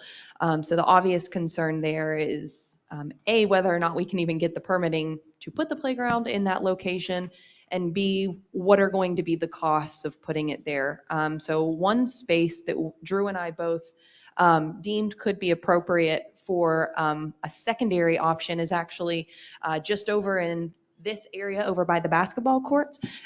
Drew has shared that there's the appropriate drainage already in that location. The square footage is as big, if not more, as the previous location.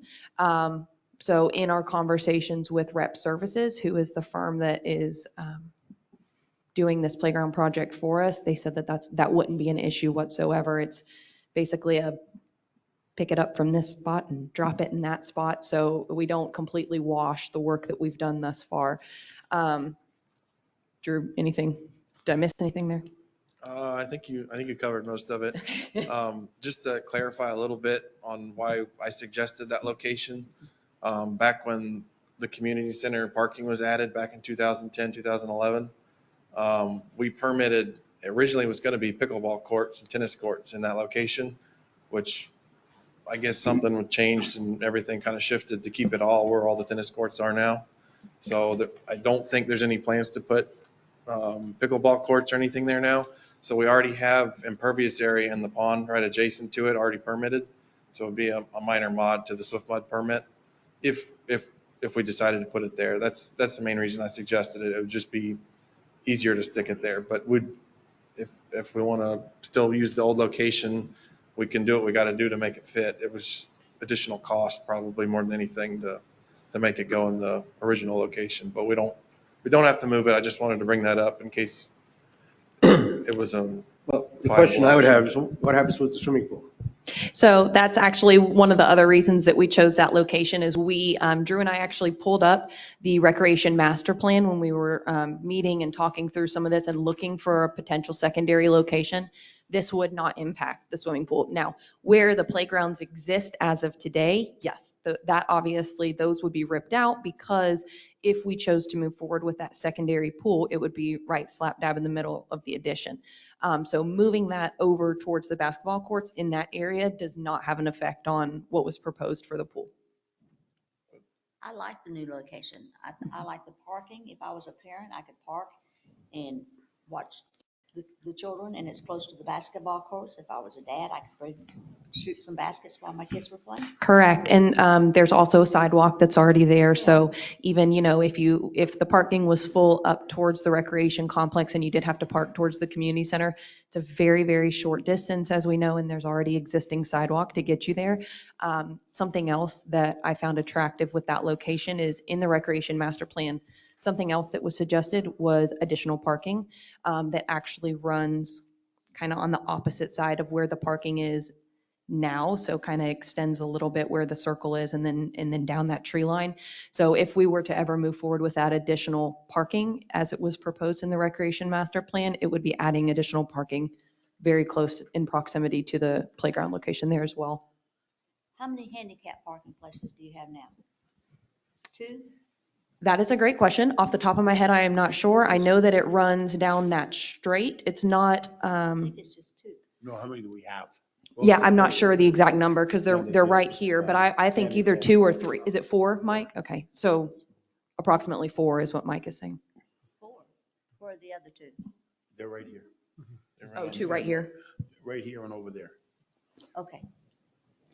Thank you.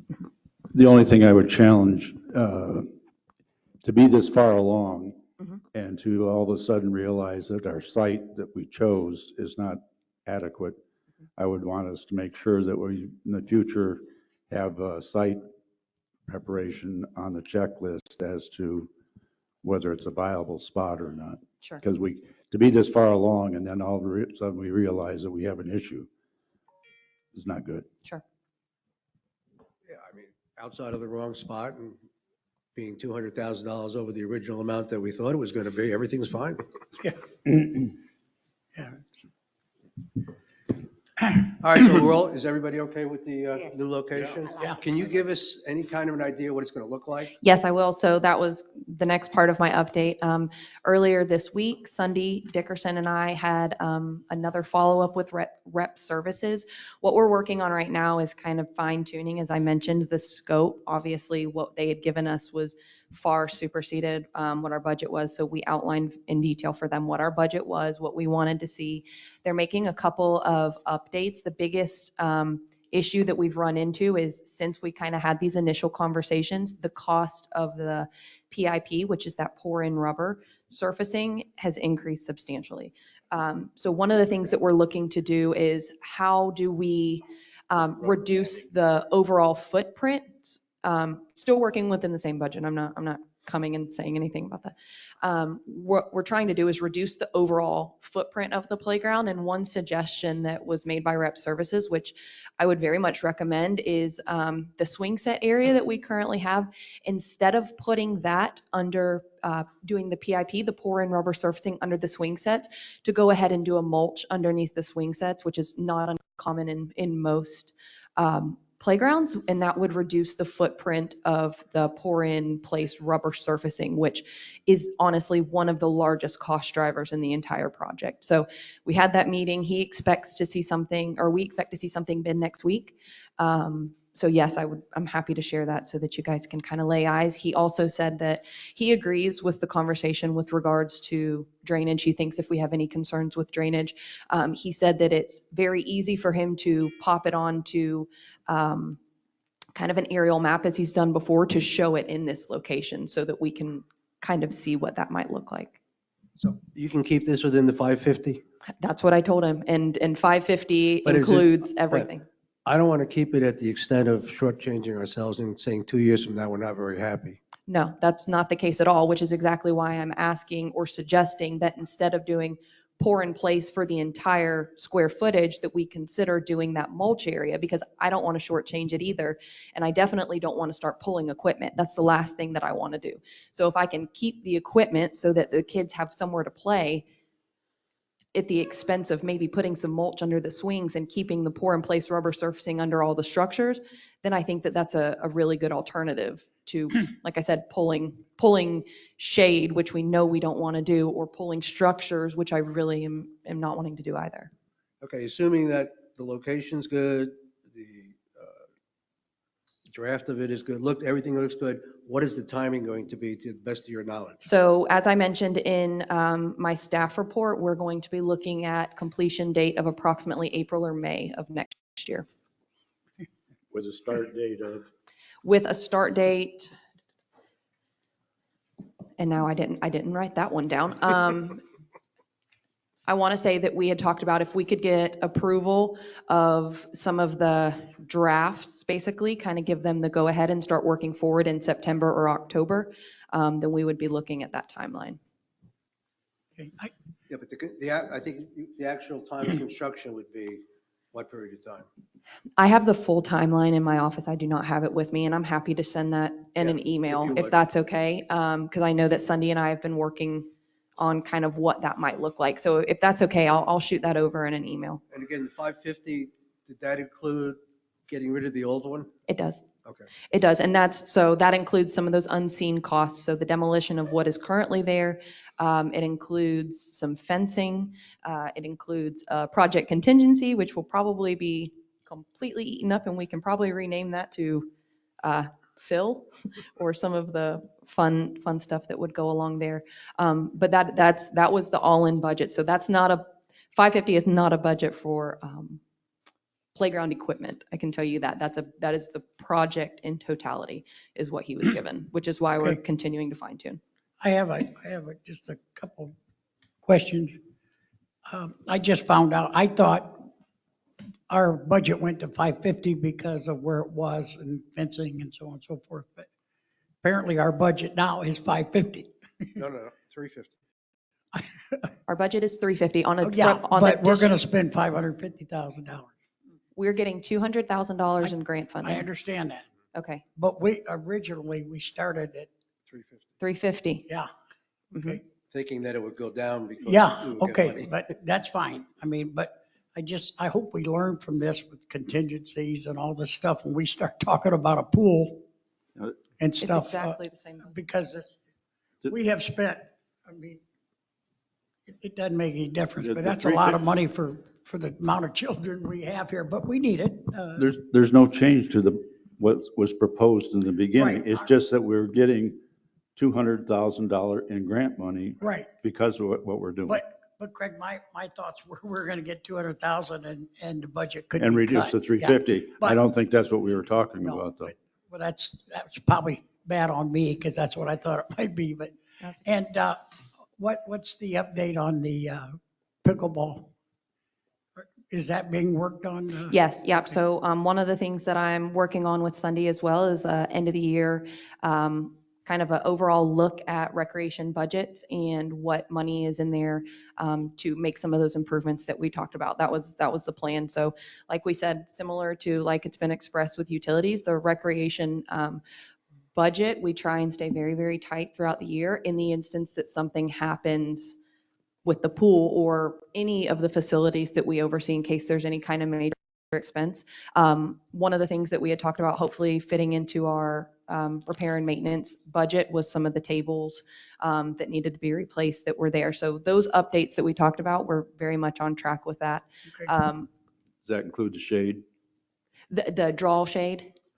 The shade for the pickleball area? Wasn't that one of the recommendations?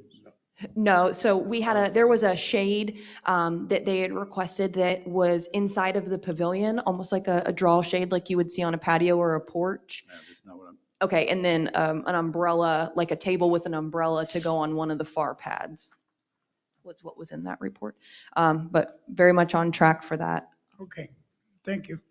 Chris, I have a question for you. We talked about solar for our pool area here.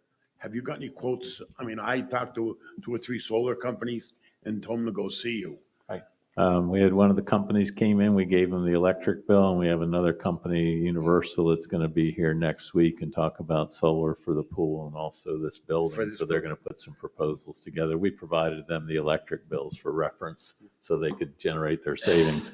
And one of the reasons the interest is starting to peak is you get feds will pay about 30% of your project cost. Right, right. They just moved it to 30%. It was 26 before. Now, my question, how much is the electric bill for the pool in here? Does anybody know? I didn't look at it that closely, Mike. I have it back in my office. Okay, can I touch It, it? Well, yeah, I'll stop. and and see. it Okay. goes up Yeah, I don't expect you to significantly in the know, winter. so, yeah, I don't expect you. Anything else for Ariel? Yes, so just one last thing. I wanted to let you know that we are still working with Fish Lapped on the website. We finished the site mapping, which was about a 4-hour-long meeting that we had with Fish Slapped. Everything's looking great. They're putting together, they're using that site map to kind of start building some stuff out, looking like we're still on track for October 1. And obviously, once we have a nice draft of sorts, we'll make sure that you guys see that. Last thing that I have is with regards to the newsletter, looking for, I guess, a consensus at this point. The newsletter that was discussed either at the last meeting or the meeting before, the 11 by 17, we are slated for this first newsletter to go out in September. So if we are to make that, obviously, I need to know if there were overall a consensus that yes, we were happy with that and we want to move forward with what was laid out, or Chris and I had, President Brooks is shaking his head no. So I need some direction there so that I can make those changes, because if I'm to get this out by September, I need to be able to start working on the content soon. Chris and I had a brief conversation yesterday about this. I mean, I know we're shorthanded, so everybody's kind of stretched. My opinion would be, let's get the website fixed first, Okay. and then we can turn our attention to the newsletter. Okay. I'm totally I fine just with don't think we're up to staff that we can do everything that we want to all at the same time. Mm-hmm. So that was my recommendation. I think the website's more important than the newsletter at this point in time. I would agree. So that's my recommendation, if you guys are okay with it. I'm okay with it. So Yeah, just for clarification, then the direction is that with regards to these quarterly newsletters, we will skip the September edition as of now and pick up in December would be the next quarterly newsletter. We're going to at least wait till then. Let's get the website under our belt, get that Okay. correct, and then we'll attack the next problem. Great. Just use your email blast like you have been. Sure. Been much more effective with getting the news out as far as these board meetings are concerned. I've heard a lot of people say, they like the fact that you're putting in the topics that were going to be discussed so people know what they're coming to hear. Thank you. Anything else for Ariel? Any questions, comments from the public? Thank you. Bob, I had one thing I forgot to ask you about, the broken cement on Matanzas, Yeah. where the dirt road is. The dirt road that we put in to Yeah, go to the golf course. 14. Have you had a chance to look at that yet? Yes, I did. I don't know if it was caused by us or if it's just because that's such a wet side. But the sides of the road are just cracking. Yeah. And I don't think it's because of trucks driving in to do that road.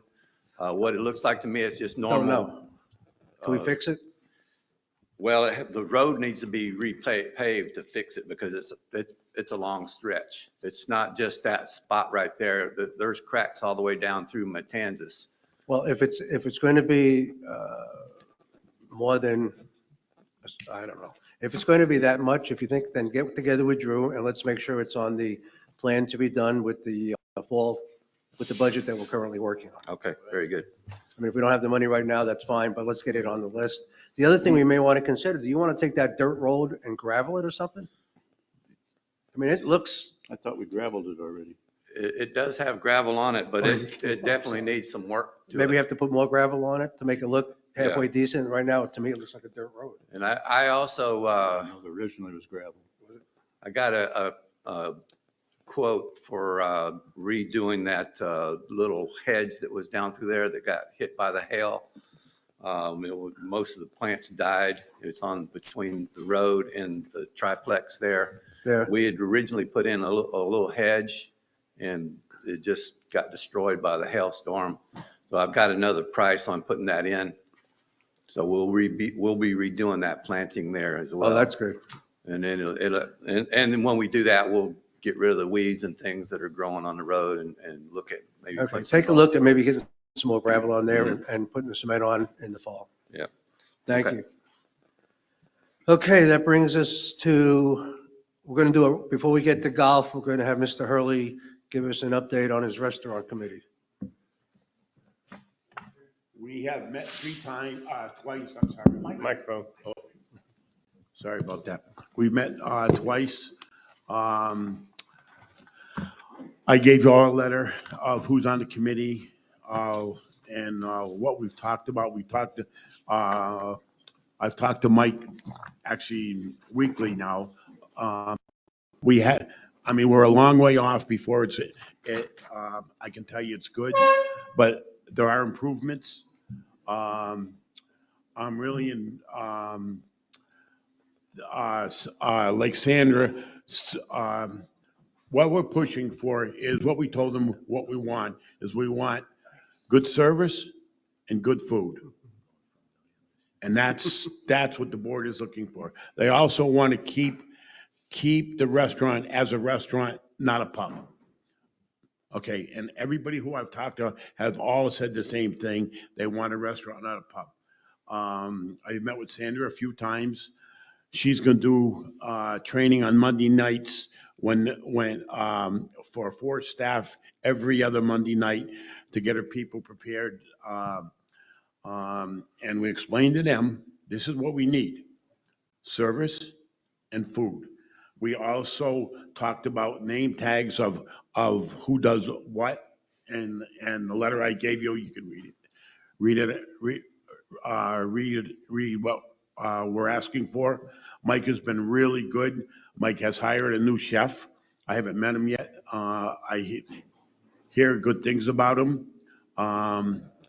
And we do understand a lot of his problems are chef, but a lot of the other problems were service and food quality.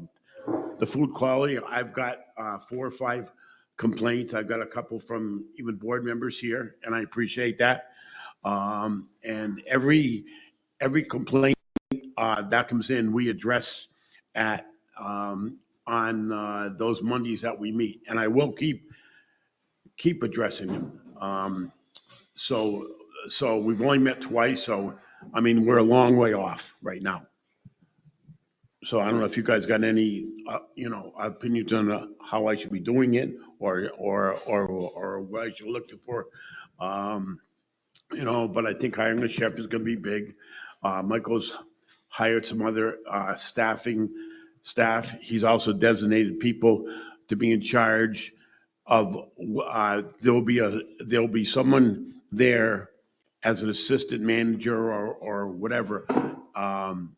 And we asked that. We want someone that if there are complaints to go to. All right. Anything else? You guys got any questions? I understand what you're doing, but Mike, you weren't aware that we wanted service and food before? Okay, never mind. Well, that's what we're stressing, Michael. Okay. Okay, and I think Michael's addressing it. I think his employees are aware of it. I've had 2 meetings. I've also had calls from you guys saying what's wrong. And everything that's called into me or Linda Camp, which Linda Camp's been a great help for me. Anything that we get, we address directly to Mike, and Mike's been trying to fix it. So I think with the new chef, I think and I pray that this is going to work, because I did explain to Michael too, if this doesn't work, things will change. Thank you. Oh, you didn't know that? Well, Any questions from Mr. Hurley from the public? Okay, golf. Golf. Huh? Golf. Dave Just said staff what report. issues? No, this is the golf report. This is the last one, then we're done. Golf report. Golf report. Right. Right. Oh, that's fine. Golf report. Good morning Supervisors, Jimmy Murphy, Golf Course Superintendent. Try to give you guys in my written report update. Main line is done, holes 2 through 9. Holes 4 through 8 are completed. We're rolling them in. 9 should be starting to get rolled in today. And so now we're working our way back from holes 3 to 2. And should be pretty close by the end of next week with those as well. So that'll leave us one in the driving range before we cross over. So we're trying to get those get all this side of the road done prior to the end of the month. I met with Carl on Friday. St. John's is wrapping up and Riviera is wrapping up. So he's going to try to get a good push on the first of the week in September and try to get a few more people in and bring another machine in to start pulling in laterals. And mainline shouldn't take long on the backside, but he feels we're still on schedule for what we discussed about. So do you feel you're on schedule? We're close. I mean, all the main lines in, the laterals, I mean, he feels good about it. I mean, he's the one that says if he's got to do the push, he'll bring in the push if he starts getting nervous about it, but he feels like he can still get it done. Probably the hardest part is going to be tying into the pump station and bringing that 16-inch around the pond and stuff, but that's going to probably take 3 to 4 days. I haven't been out there in a while. Have you gotten all the sod that you need?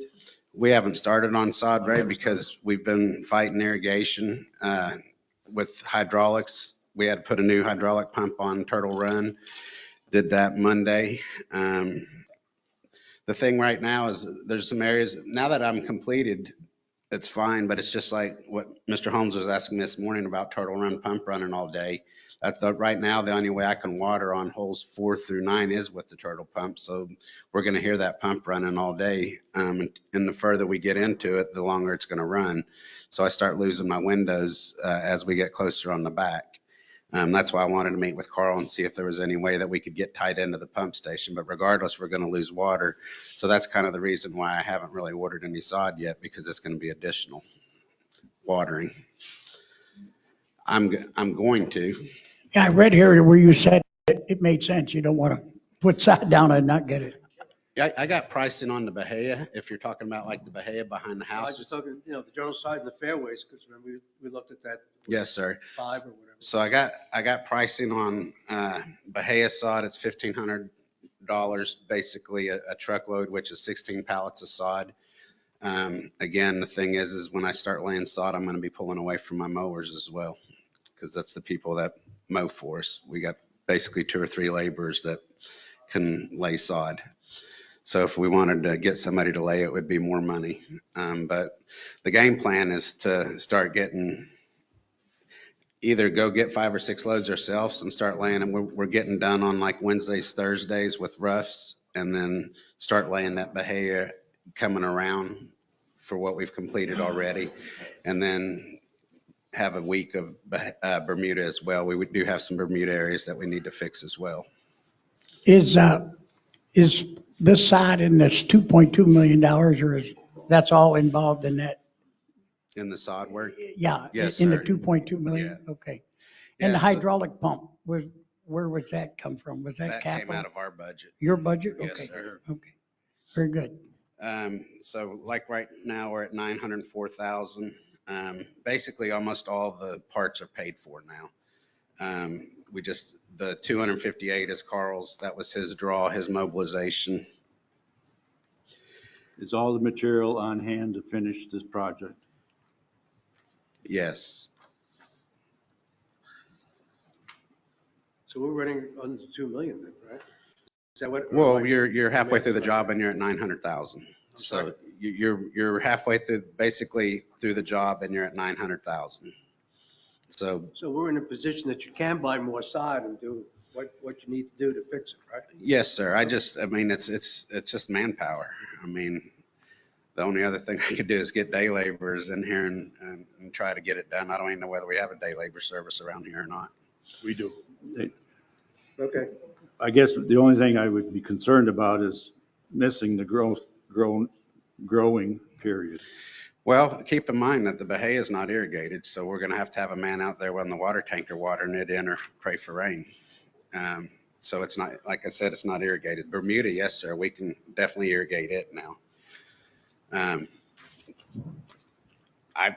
It's definitely on my radar. I mean, Mike and I rode the other day. I want to get the sod down and get it healed in. I want to get all the heads out of the ground and get so far and then get enough Bermuda to fix around all the heads as well so that it's all done by October. So I'm going to be busy. I mean, it's definitely the game plan is to get it all healed in. Okay.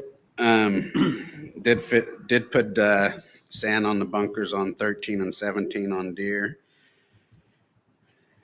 16, again, that's why I don't want to fill it yet because I got to get Bermuda on it and then bring the fill in. We should have enough fill now on hand from the removal on 18 to fill 16. Okay. I'd worry about that later. Yes, sir. Took the palm trees down on 11 and 4, trying to get those ground. Those were lightning strikes as well. We've had some current other lightning strikes. We've got about 4 or 5 more pine trees on deer now to take down. I still got the big tree on 4 to take down. I think 4 needs to be replaced. Trying to get some pricing on some pine trees again to try to continue planting in some areas. But 4, like I said, that's a big part of that design of that hole. And I think if you remove that tree, it's going to be a wide open golf hole. I mean, it doesn't matter regardless what you guys, if you want to do it, we'll do it. But I think it's a big part of that hole. I do too. I think it's a big part, but I also think it's dead to the point where it's getting to be dangerous. I agree. It needs to come down. Where you want to put it at? Huh? The bad thing is I'm running out of places. Doc Brown, I'm surprised he hasn't said anything yet about putting stuff over there behind 9, but I really don't have anywhere to put any trees. And that's a giant tree. I can take it down. I'm not worried about that. It's just, where am I going to put it all? What do What do you mean, the wood? Don't we take anything to the landfill? Well, isn't that part of the, I thought it was all part of the cost. They get rid of it. Or we get rid of it? Who's the cost? I'm the one that's going to cut it down. Oh, okay. I don't understand. The problem is you cut it down, you don't know what to do with the tree? Well, I don't have anywhere to take these trees that we're taking. I don't have anywhere to take them out back and dump them or burn them, or we don't have a burn pile. We don't have anywhere besides, like what Craig said, haul them to a landfill. But we're still in the same scenario. Right. We have a pile out back that we've used over the last few years. We stopped dumping there, and the reason why we stopped dumping there, because it was getting so big. But we could let Jimmy start, because the pile's so big now, we could let Jim take stuff back there. It's a short trip. He doesn't have to, to travel a long way and pile it, because we never actually remove what we have there.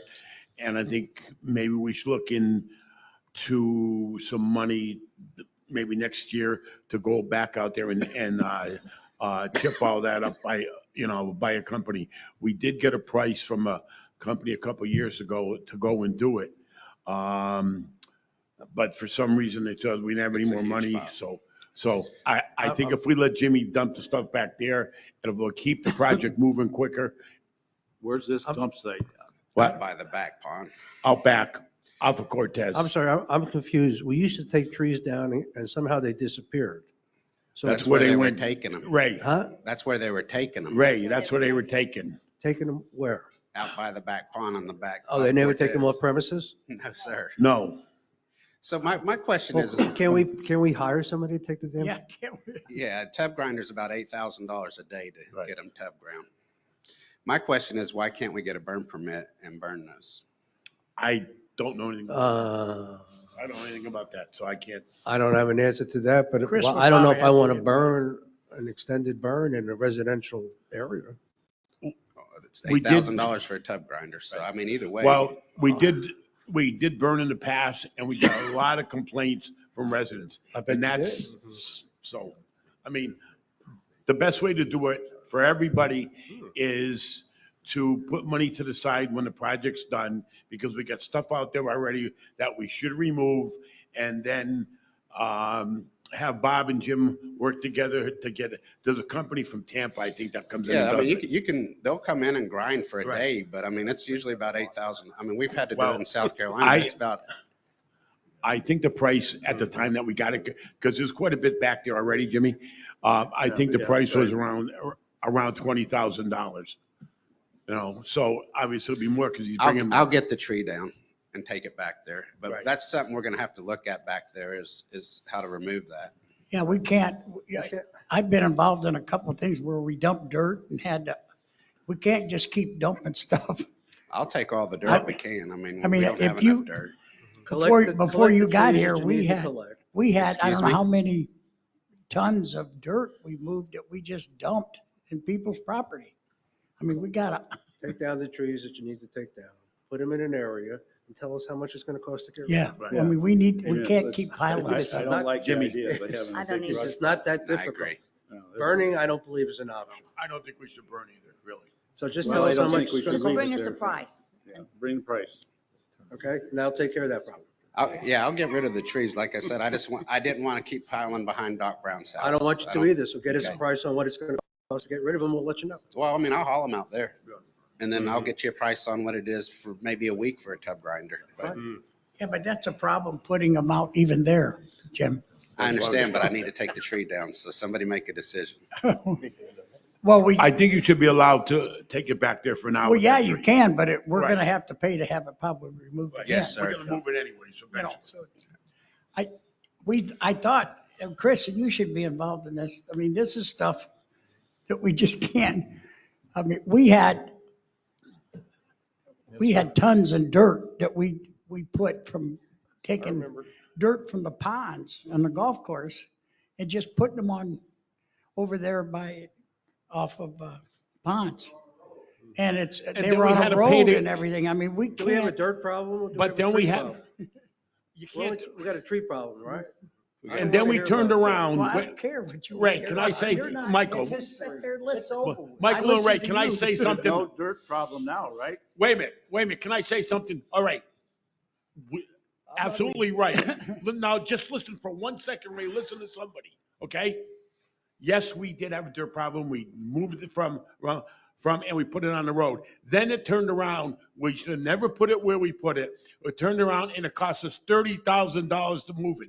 So let's do it right the first time. That's my point. Thank you. So what do you want to do? Exactly what I said 10 minutes ago? I don't know what Cut the things down, put them in an area, tell us how much it's going to cost to move them. There you go. I agree, Ray. Yep. I agree. I mean, we He's don't a have guy to sit here and that argue makes all our day meetings about 2 it. hours longer, and he's talking to me and telling me. I know, to shut up. calm down. I beg your pardon? I'm sorry, did you say something? Yes, I did. What'd you say? All right. Can we go on, I please? just didn't hear him. Okay, I'll get them down. I'll try to get them down next week. Jimmy, As far as the dog storage park, sheds park, we started bringing rock in today. We're going to put the 57 there. We had troubles with one of our trucks, a wheel bearing, so we didn't want to load it with that. So we got that fixed. But we're going to start with 4 loads, and we'll start from the building out and get that area cleaned up as well. And then we do have fertilizer on hand that we're going to go back and put a granular on all the holes that have been completed. And what are you gonna do, the nematodes on the greens? Already did it. You already did it? Yes, ma'am. Thank Did you. that and tee boxes yesterday and Thursday and Okay. doing some fairways as well. Thank you. Any other further? We all good? Thank you. Yeah. Do you want to bring them up to date on that, the Turtle Run? I was going to bring it up in the budget, but I'll go ahead and discuss it. So Carl and Andrew and all of we met Wednesday. I know it's a sore subject, but it came in at 373,000. If we were able to do it, and Andrew said we could look at financing, the only reason why I would say do it is because you're going to pay $100,000 for him to remobilize. And if you did it within this year, is the fact that you can still lock into your pricing, which they just went up 20% on what we paid the last time. what we just paid for this job. It's 20% higher now, so it's just a consideration. But it would be anywhere from 100 to 130,000 more dollars if you do wait. Well, But how much is it now? 373,000. how much? 370? Yes, sir. That's if it's done in 2022, Correct. which it can't be. Correct. So it's actually, It's going to be more closer so to it's what we actually said. 460 some odd thousand. It's going to be closer to the 5. Well, plus you don't know what the pricing on the heads are and everything are going to be. You're not locking in any pricing on your heads and your wire. That's what's volatile. So what do you, you're not asking for 363,000, right?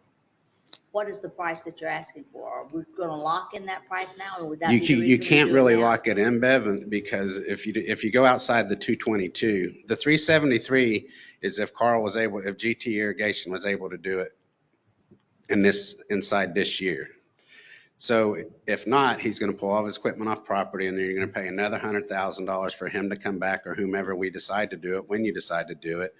Your pricing on your product, on your Toro product, is going to go up. I know. The pipe's going to go up, and the availability is the other thing. The price of 550, which is what we currently have in the budget, Yes, sir. is still probably in the ballpark. It's an estimate, yes, sir. It just depends on what the pipe is. Okay, any other questions for him? I got a quick question. Did you check out Turtle 4, the T-box? And? They're being treated for nematodes. I mean, It's all dirt. And if it's dirt now, at least where the gold T-box where I was shot. And if it's that way now, I don't think, there's something else got to be done to it. So if you haven't, please look at it. Yeah. See what you can do. Yeah. Turtle. For turtle. Okay, and did you get anywhere? I know everybody's been really busy with everything, but the cart barn cleanup that we had talked about before. Yeah, it's what I just mentioned now. I'm sorry. We're bringing rock in today for it.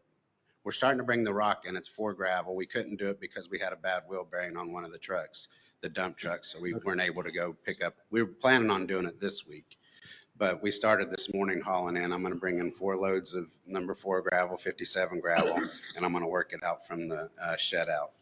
Okay, do we need to power wash that thing? We probably need to power wash it and paint it and everything. Kevin, we're looking at getting all the new trying to get the weather stripping replaced on all the sheds as well, and just to keep them sealed. Okay. Anything else for these gentlemen? I got a question for Mike, because I've been asked, this isn't necessarily for me, but when you hired a new professional, and congratulations that you did, I was just asked, I've been asked 3 times, did we go out for Troon? And we hired a guy from, okay. They just said, did you just hire local, or did you go out to Troon? No, in fact, we had several Okay. applicants from within the organization. We had contrary to some of the other things that we advertised for, I actually had a lot of action on this one. So I went through 12 resumes probably. So we had quite a few resumes, and Yes. okay. That was just something that was been asked 3 times, so. Okay, anything else for these guys? Well, I do have, Oh, I'm sorry. I got a couple Michael, things go ahead. just to hit. Obviously, membership renewal starts in September. So those membership packets will be going out. I don't think we'll quite get them going today, but hopefully early next week, we'll send out our renewal packets. As we just talked about, we did hire Jason Beatty. He's a PGA golf professional. He's been in this market for 16 years. I've known him that entire time. He was going to do an awesome job here. He already knows quite a few of all our members and a lot of the groups that play here. So I have high confidence in him. I just wanted to let you know we had the Fireman's Golf Tournament last weekend, and we did 273 rounds, which is about capacity for us in that event. That event's actually grown so much they actually use a 3rd golf course. They played at Pinecrest as well. Coming up on the 27th and 28th is the annual Sertoma Golf Tournament. That'll be over. The tournament's over 2 days, but there's a lot of folks that come in on the afternoon on Friday and play a practice round, so we do see some extra revenue there. Chris made note to it earlier that we started to meet with the Advent Health staff. We are planning for their second year of their celebrity golf tournament, which is November 4th, which is a Friday. We're highly looking forward to that. Obviously, it got rained out last year, but this year is going to be bigger and better. We got it up there. It's going to be That's going to be a pretty big one for us. It's not going to be the largest tournament that we run, but as far as what we're doing for that, it's going to be great for Sun and Lake and the golf course and the district and the hospital itself. On the F&B side, yeah, we filled a couple key roles as I've sent it out now. McGregor Gentleman, or better known as Chef Mac, he's been in this area for a long time, coming from the Palms of Sebring. Before we hired him, I made a lot of phone calls. Being on the chamber board, I know some fellow people that worked at the Palms. Spoke highly of him. Spoke to several other folks that had some work done by him.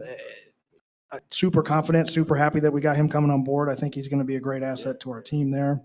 We also did hire an assistant F&B manager. Her name is Jordan. She's kind of doing a lot of training right now, filling in all the roles, getting used to every different position that we have on the floor there. And she'll move into that role probably closer to October, maybe a little bit sooner. We still have several positions to fill. We probably need about 3 more line cooks. We're still advertising for our banquet captain person. We do have somebody that's in there interim, and that may be our future person. We may permanently fill that with that person, but we'll see. We are going to continue hiring all of our front of the house staff. We're going to need, we're adequate right now for what we're doing, but as we go into October and November, obviously our team's going to need to grow. Last week, 2 F&B corporate directors came from Arizona. I spent about 5 hours with them. Mr. Hurley met with them as well. Boy, they just have a lot of experience in the F&B business. They had a lot of great ideas, a lot of new trends that they're seeing in the F&B business, some things that we can incorporate. But they're going to put together a full report, and I'll make sure that you guys all get that report as soon as it comes in. Just on the general side of things, we were talking about expenses. Our repair and maintenance is running a little bit high, has been for a couple months. A lot of equipment, mostly cooler equipment. It's kind of been going down, so we have to keep it repaired. Just to freezer goes down, you don't want to lose your food, so we got to keep all that stuff in working condition. I did want to note, as Chris mentioned, you had back with the financials, you had mentioned that we've been falling a little behind the last couple months, but you got to remember that we do have the insurance stuff coming in that's going to cover a lot of those additional expenses that we had, plus some revenue loss. We don't have that figure yet, but that's going to put us probably not all the way back on track to where we were, but it'll get us a lot closer. So I just wanted to mention that. And with that, that's all I have for you today, unless you have more questions. We're probably going to forget about this by next year, but maybe, we had a pandemic menu kind of sort of last year. Mm-hmm. Maybe in the summer, we ought to have a reduced summer menu and not try to be such a full-fledged restaurant as we're trying to be. Maybe it would help us control the amount of food that we buy and the service that we give and how we prepare it, et cetera, et cetera. Just a thought. Yeah. We'll always evaluate it. Yeah. But yeah, that's a good point. Well, I would hope that with this hiring of a new chef, that we see more business instead of less business. That is definitely the goal. And I know with Chef Mac, he actually has a following in Sebring. So I'm assuming there's going to be a lot of folks that do follow him. Restaurant revenue is up, but we obviously still need to control some of our expenses. Not satisfied with that level, but obviously, especially in the summertime, we have plenty of room to try to grow revenue. So that's always going to be on the forefront of our mind is growing our business. So we'll continue to do that. And I think Chef Mac is going to be a key component to that for sure. I can go to any restaurant in town and I don't see a limited menu just because it's summer. That's all I'm saying. You can go to some of these places and you order what you want. And if we're ever going to be a restaurant again, some things have got to change. And it's got to be some significant changes. And hopefully what's coming in is going to cause that. If it doesn't, we're no better off than we are today. Any other comments? Any public comments? Thank you.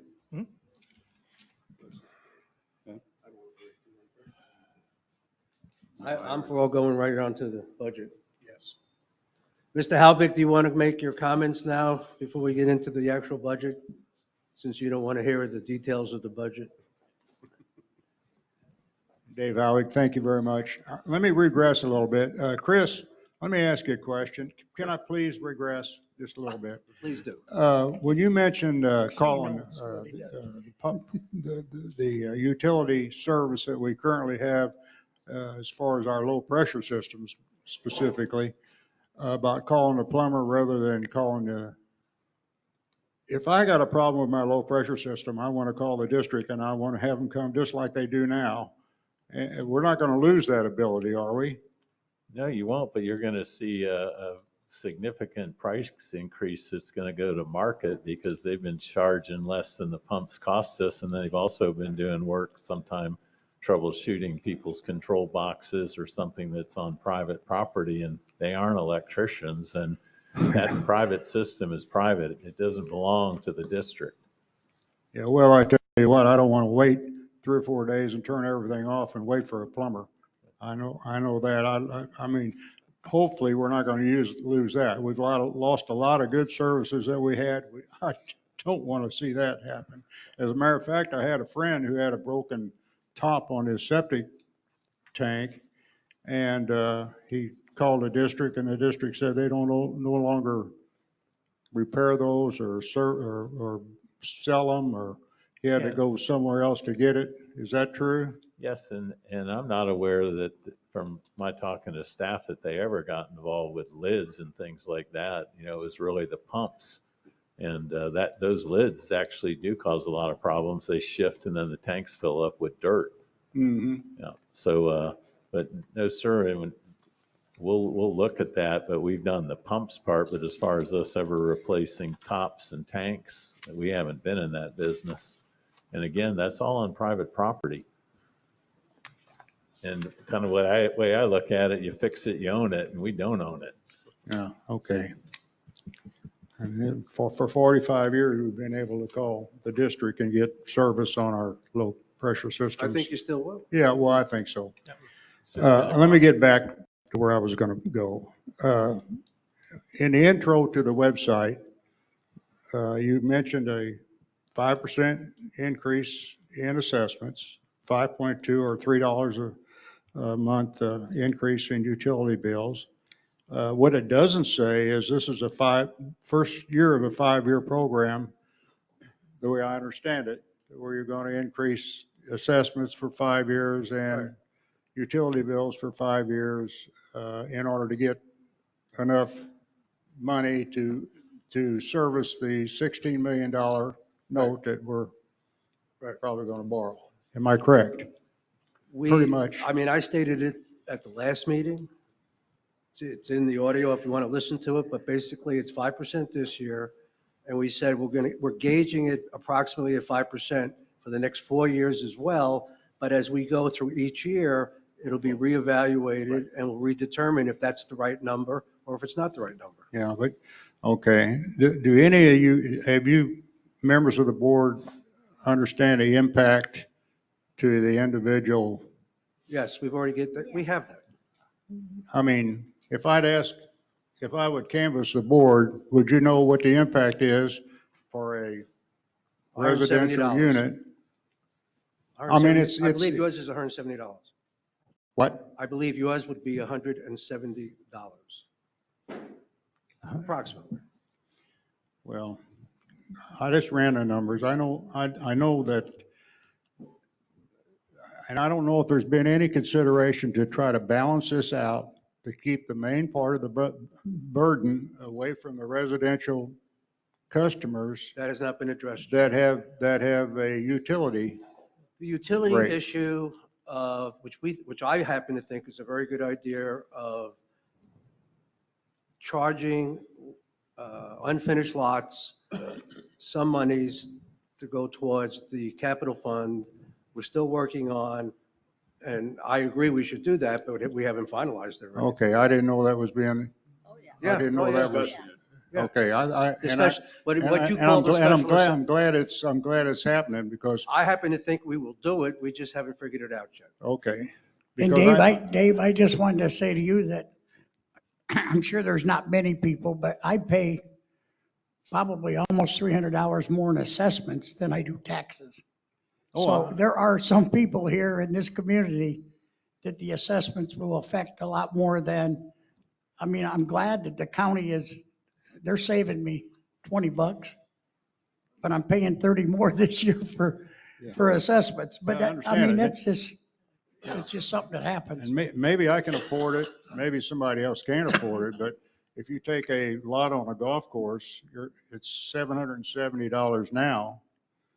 And if you tack on in 5 years' time, if you go 5% for the 5-year period, and you increase the utility rates $3, Are you doing them both $3 together? a month. Well, I'm putting them together because we've been paying for that capital I'm and the sorry, Dave, I utility thought you rates were for just the talking 20 assessments. years. 20 years these people have been paying it. Right. In the URIFA fund. Right. And I'm assuming that this $3 is going to go into the capital URIFA fund. That was mentioned at the last meeting. Just like it's been happening ever since we start charging $7.10. Every time there's an increase, it goes into the URIFA fund. And it's up to 50. That never happened to the point where it was utilized for the budget like they're supposed to. The URIFA fund this year will be $822,604, give $1 or $2. Right. The general fund capital, which is the 5% increase, will be approximately $210,000. Right, but you run it out through 5 years, that's almost 30% increase. And somebody that's on a golf course lot, I'm just going to use this as an example. Yeah. Let me give you 2 examples. A unimproved lot in 5-year period is going to go up $38. A golf course lot, if you add, who has a utility bill, assuming that utility bill is going up $3 a month, it's going to be $572. It's got to be balanced out because. Dave, we just told you that we are working on the utility side on unimproved lots. We don't have an answer for you. We're still working on it. We agree that we should figure out some sort of a charge for them. As far as the assessments go, considering the assessments have gone up maybe 9% in the last 9 years, I don't feel bad raising it 5%. I don't either. But what I'm saying is I'm trying to, and I appreciate the fact that you said you're going to try to balance this out. And you can do it with a single line item on charging a charge against a capital fund, even though the attorney says you can't. You're doing it now. You're doing it now on a golf course lot. You did it on a hurricane charge. You can do it. So I just want to make sure that, or try to make sure that everybody understands it. I'm not sure we're going to make you a happy guy with the answer. Well, you're probably not going to make me But we're completely happy. going to do something. We're going to improve it, but we don't have an answer for you yet. The guy that's not going to be happy is the guy that's having a hard time paying his utility bills right now. That's the guy that's not going to be happy, okay? The only thing I would say against that, Dave, I don't care where he goes. If he can't pay the utility fee that he has today, I don't know where he would go anywhere around here and expect to pay a lot less. I mean, the chart has the rates for Avon Park, for Sebring.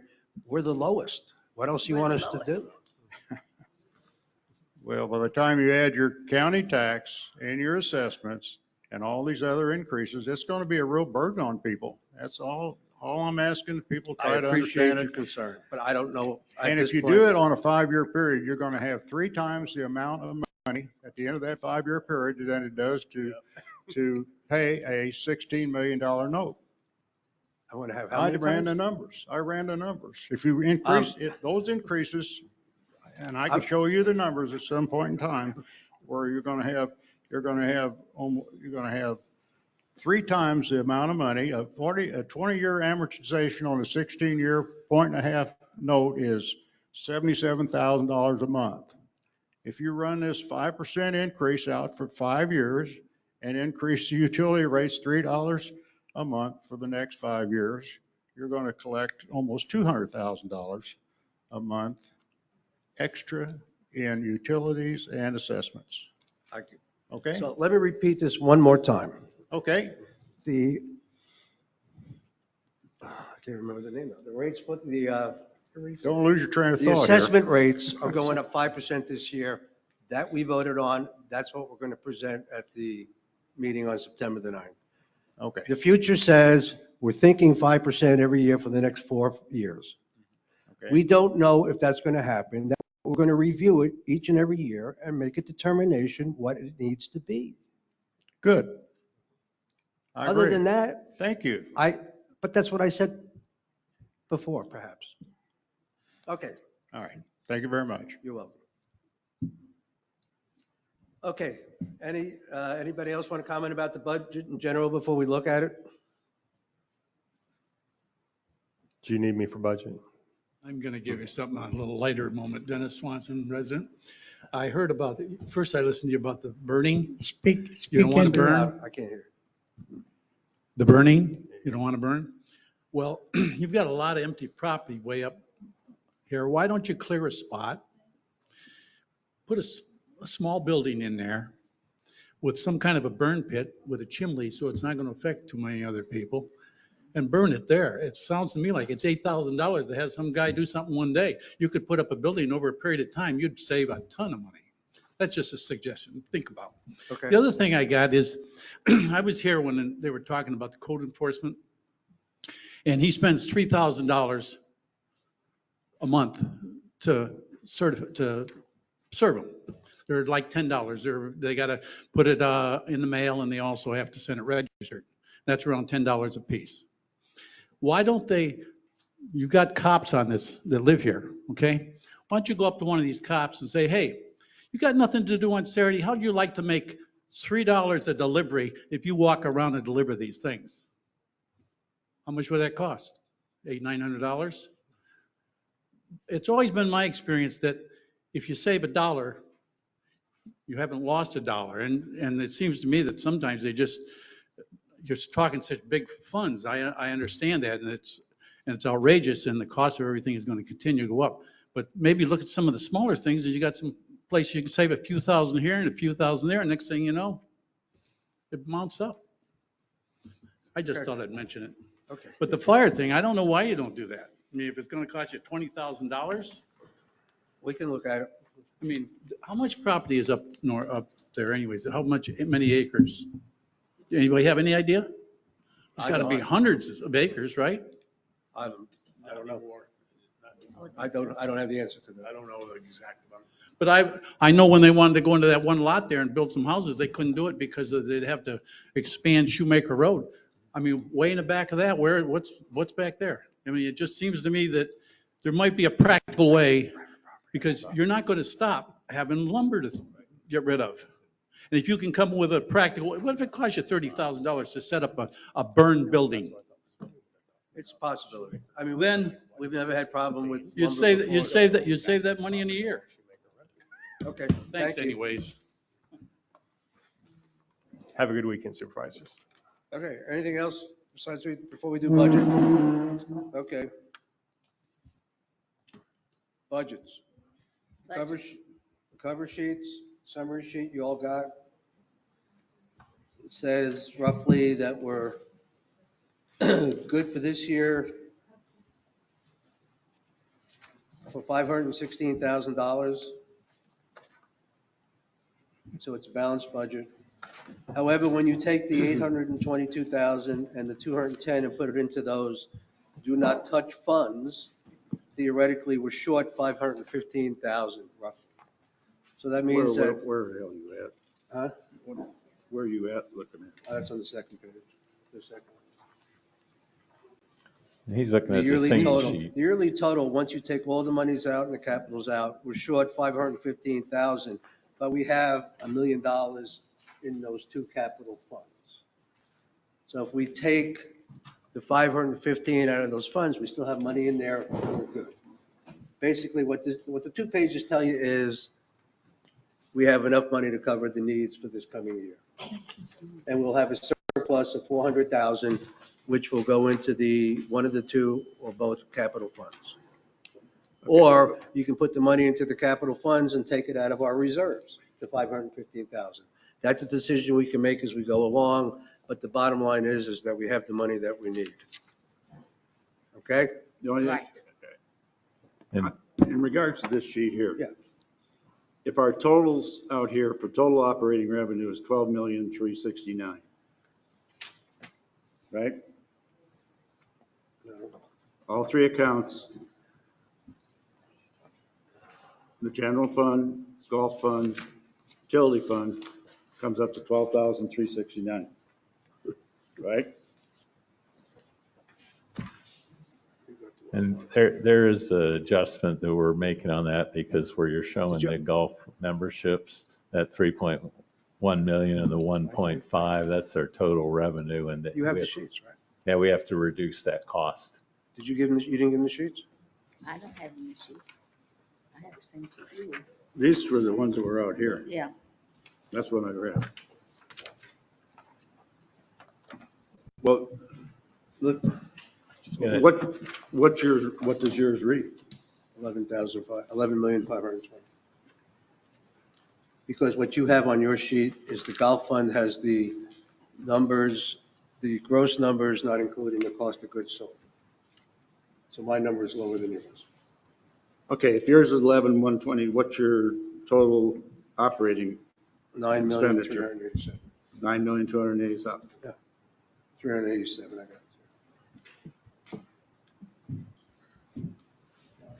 it. We got 11,000 what? I gave it to him. 820? You did, Yeah. What's this? On that summary sheet that I did make that adjustment this morning. It the shows. ones I gave you this morning. Oh, those are on their desk. You got them. That's what's right here. It's right here.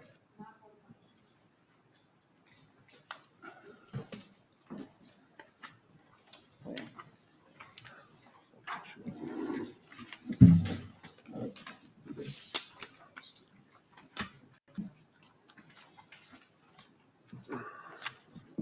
Well, this one's not hole punch, this one is.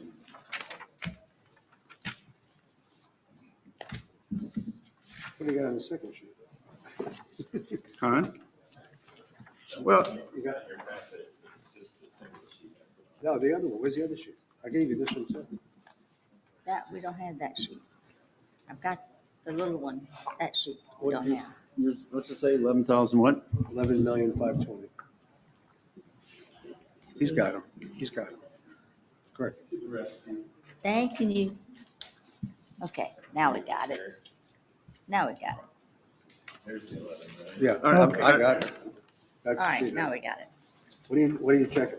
Okay, now I finally, well, this, if in fact these numbers were right, you got 12 million up here and the expenditures of 9,200, you got a hell lot more than excess capital than 16. Okay, but now it's, well, this is 2133, so that makes me a little bit happier. So anyway, what this thing shows you is that we're ending the year at 516,705. Give or take $1, I'm sure I made a mistake somewhere. Okay? The next page tells you this, basically the same thing, that we're short 515,000. So, I mean, they balance out. But remember, we're building those capital non-touch funds to almost $1 million. Right. So the option is to recover that 515 from those funds or to take it out of reserve and leave those funds there. We Okay. have the money. Either way, we have the money. Just a question of where we want to take it. Right. But I don't see that we're negative on the 5.6, you got 519. The 515 is because I took $1 million out to put into those reserve accounts that we can't touch.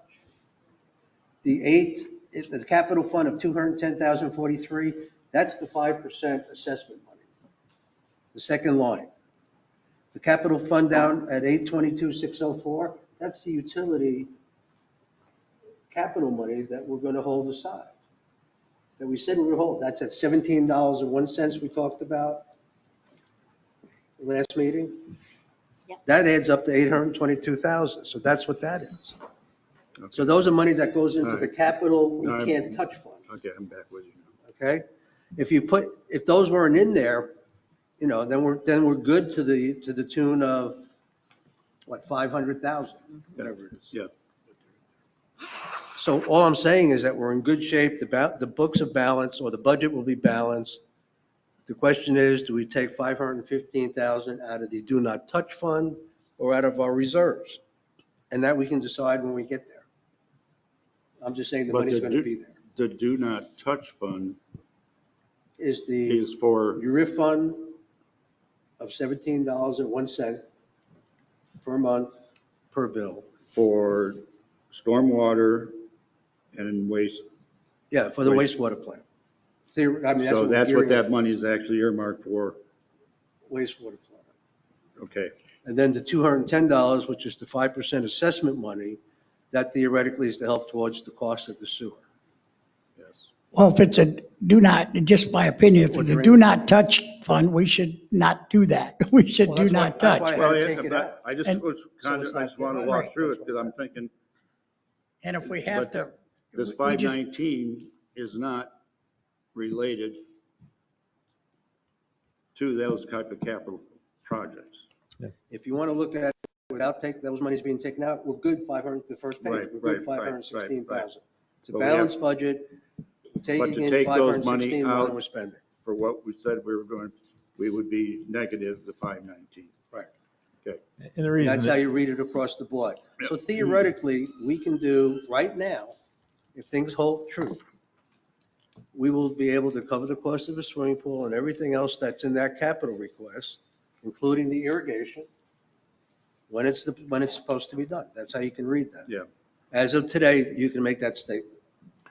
And that's correct, and it is a deviation too, when you go, well, why are we looking at this now? Because the past 3 years, they didn't make that contribution to that fund. Right. So Mr. Brooks is kind of rectifying past I agree. actions. Yep. And I'll also say too, that when we come to our tentative budget hearing and we're pulling all this together, we'll have a real close look at what the carry forward would be and additional revenues that we have this year from the additional development that's been going on. Well, I've been really interested in getting that number. I think that assessment, we already brought it up from the 3.4 and then it went Right. to 3.9. Well, the last calculation we did, we're at that 4.2 million.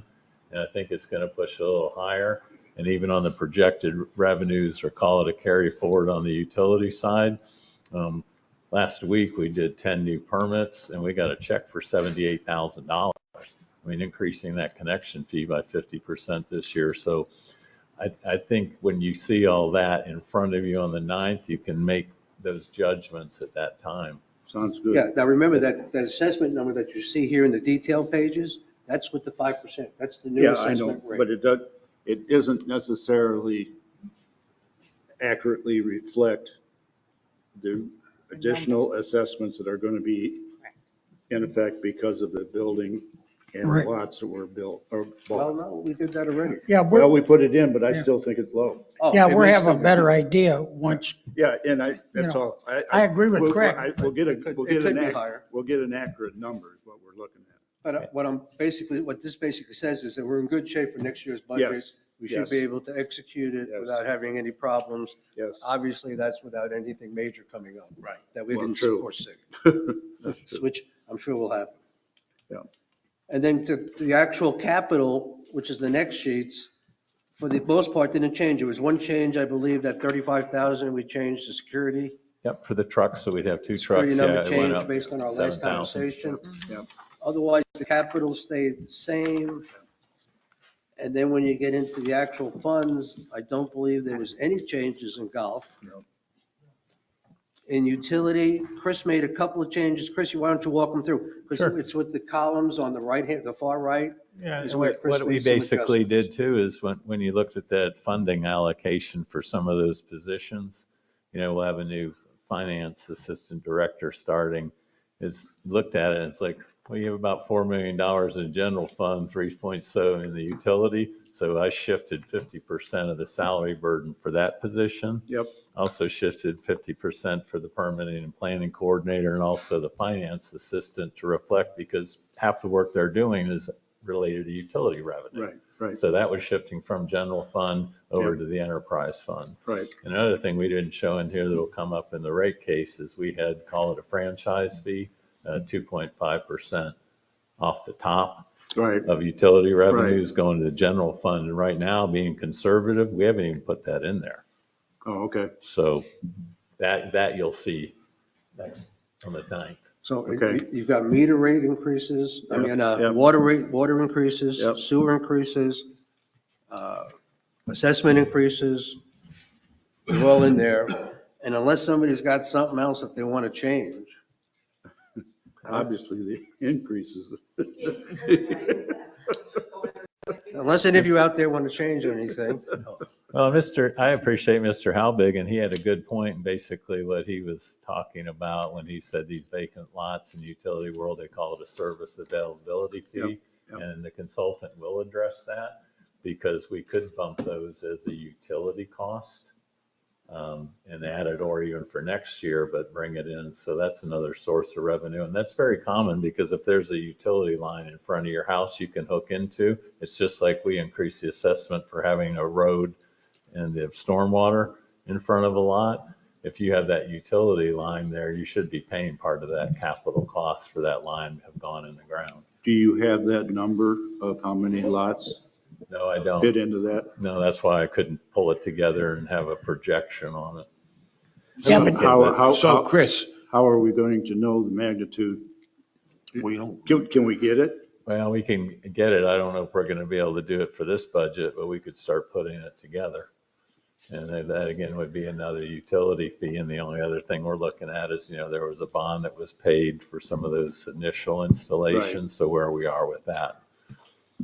And that's a legal question.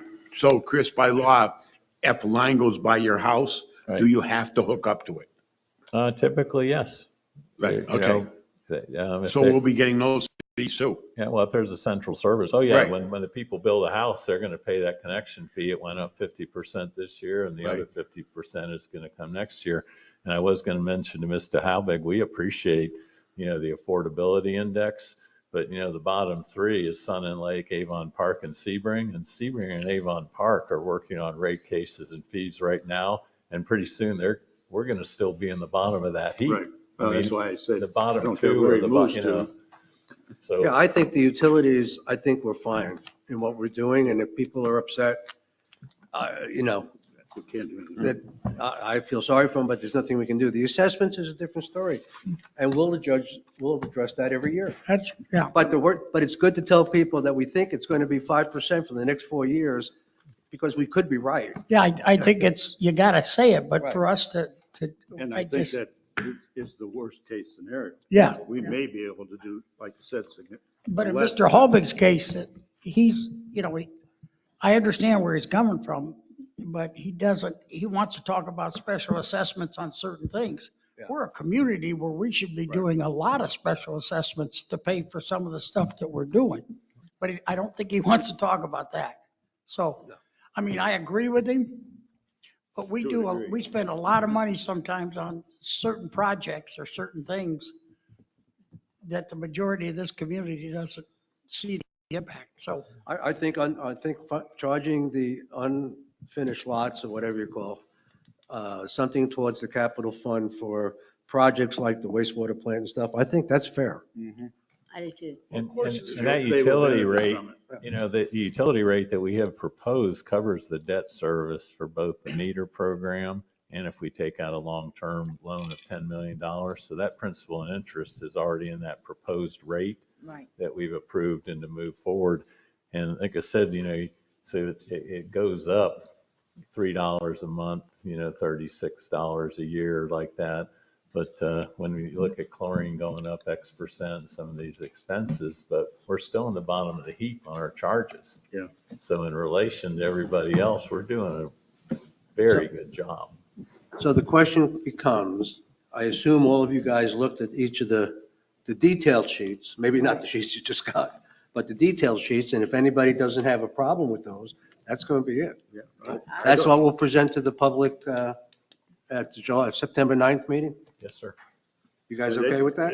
Is that the public meeting? I'm good. The September 9th is the tentative budget adoption, and it is a public hearing, so the ad will be going in the newspaper next Okay. week showing the 9th Tentative and also the final, and also the utility public hearing is on the 9th. And the following one is when we approve. Correct. So All right, so we've got a plan? Yes, we do. Good.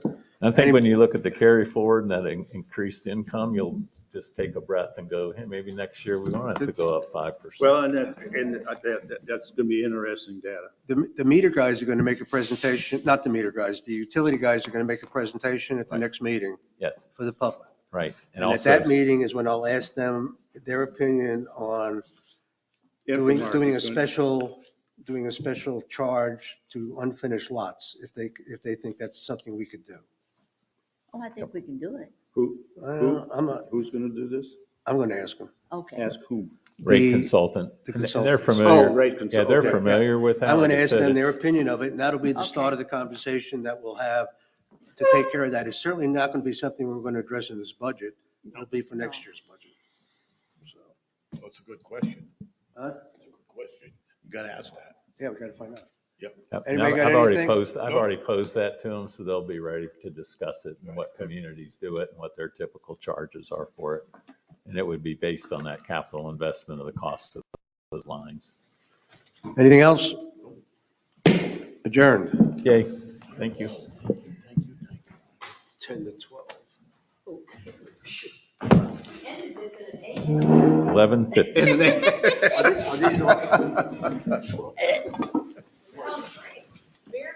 I don't know, I think all the rumors were to scare me off, because you guys do wonderful. Yeah, I was gonna say, I thought you were gonna question me on the rumors, that's why I threw it out there. Where am I? Probably don't want to know.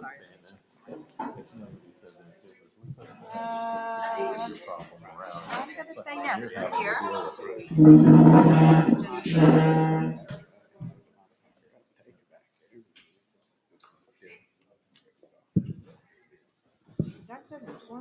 What is today? 19th, August I should 19th. know that, right? Seeing how it's on the front of the. Does that make it easier on the newsletter with you? Oh, I thought you meant it. Yes, that is the best news I've gotten in a while. And I told him I didn't get a chance to look at that website. I'll look at it this weekend. That's fine, yeah, that's fine.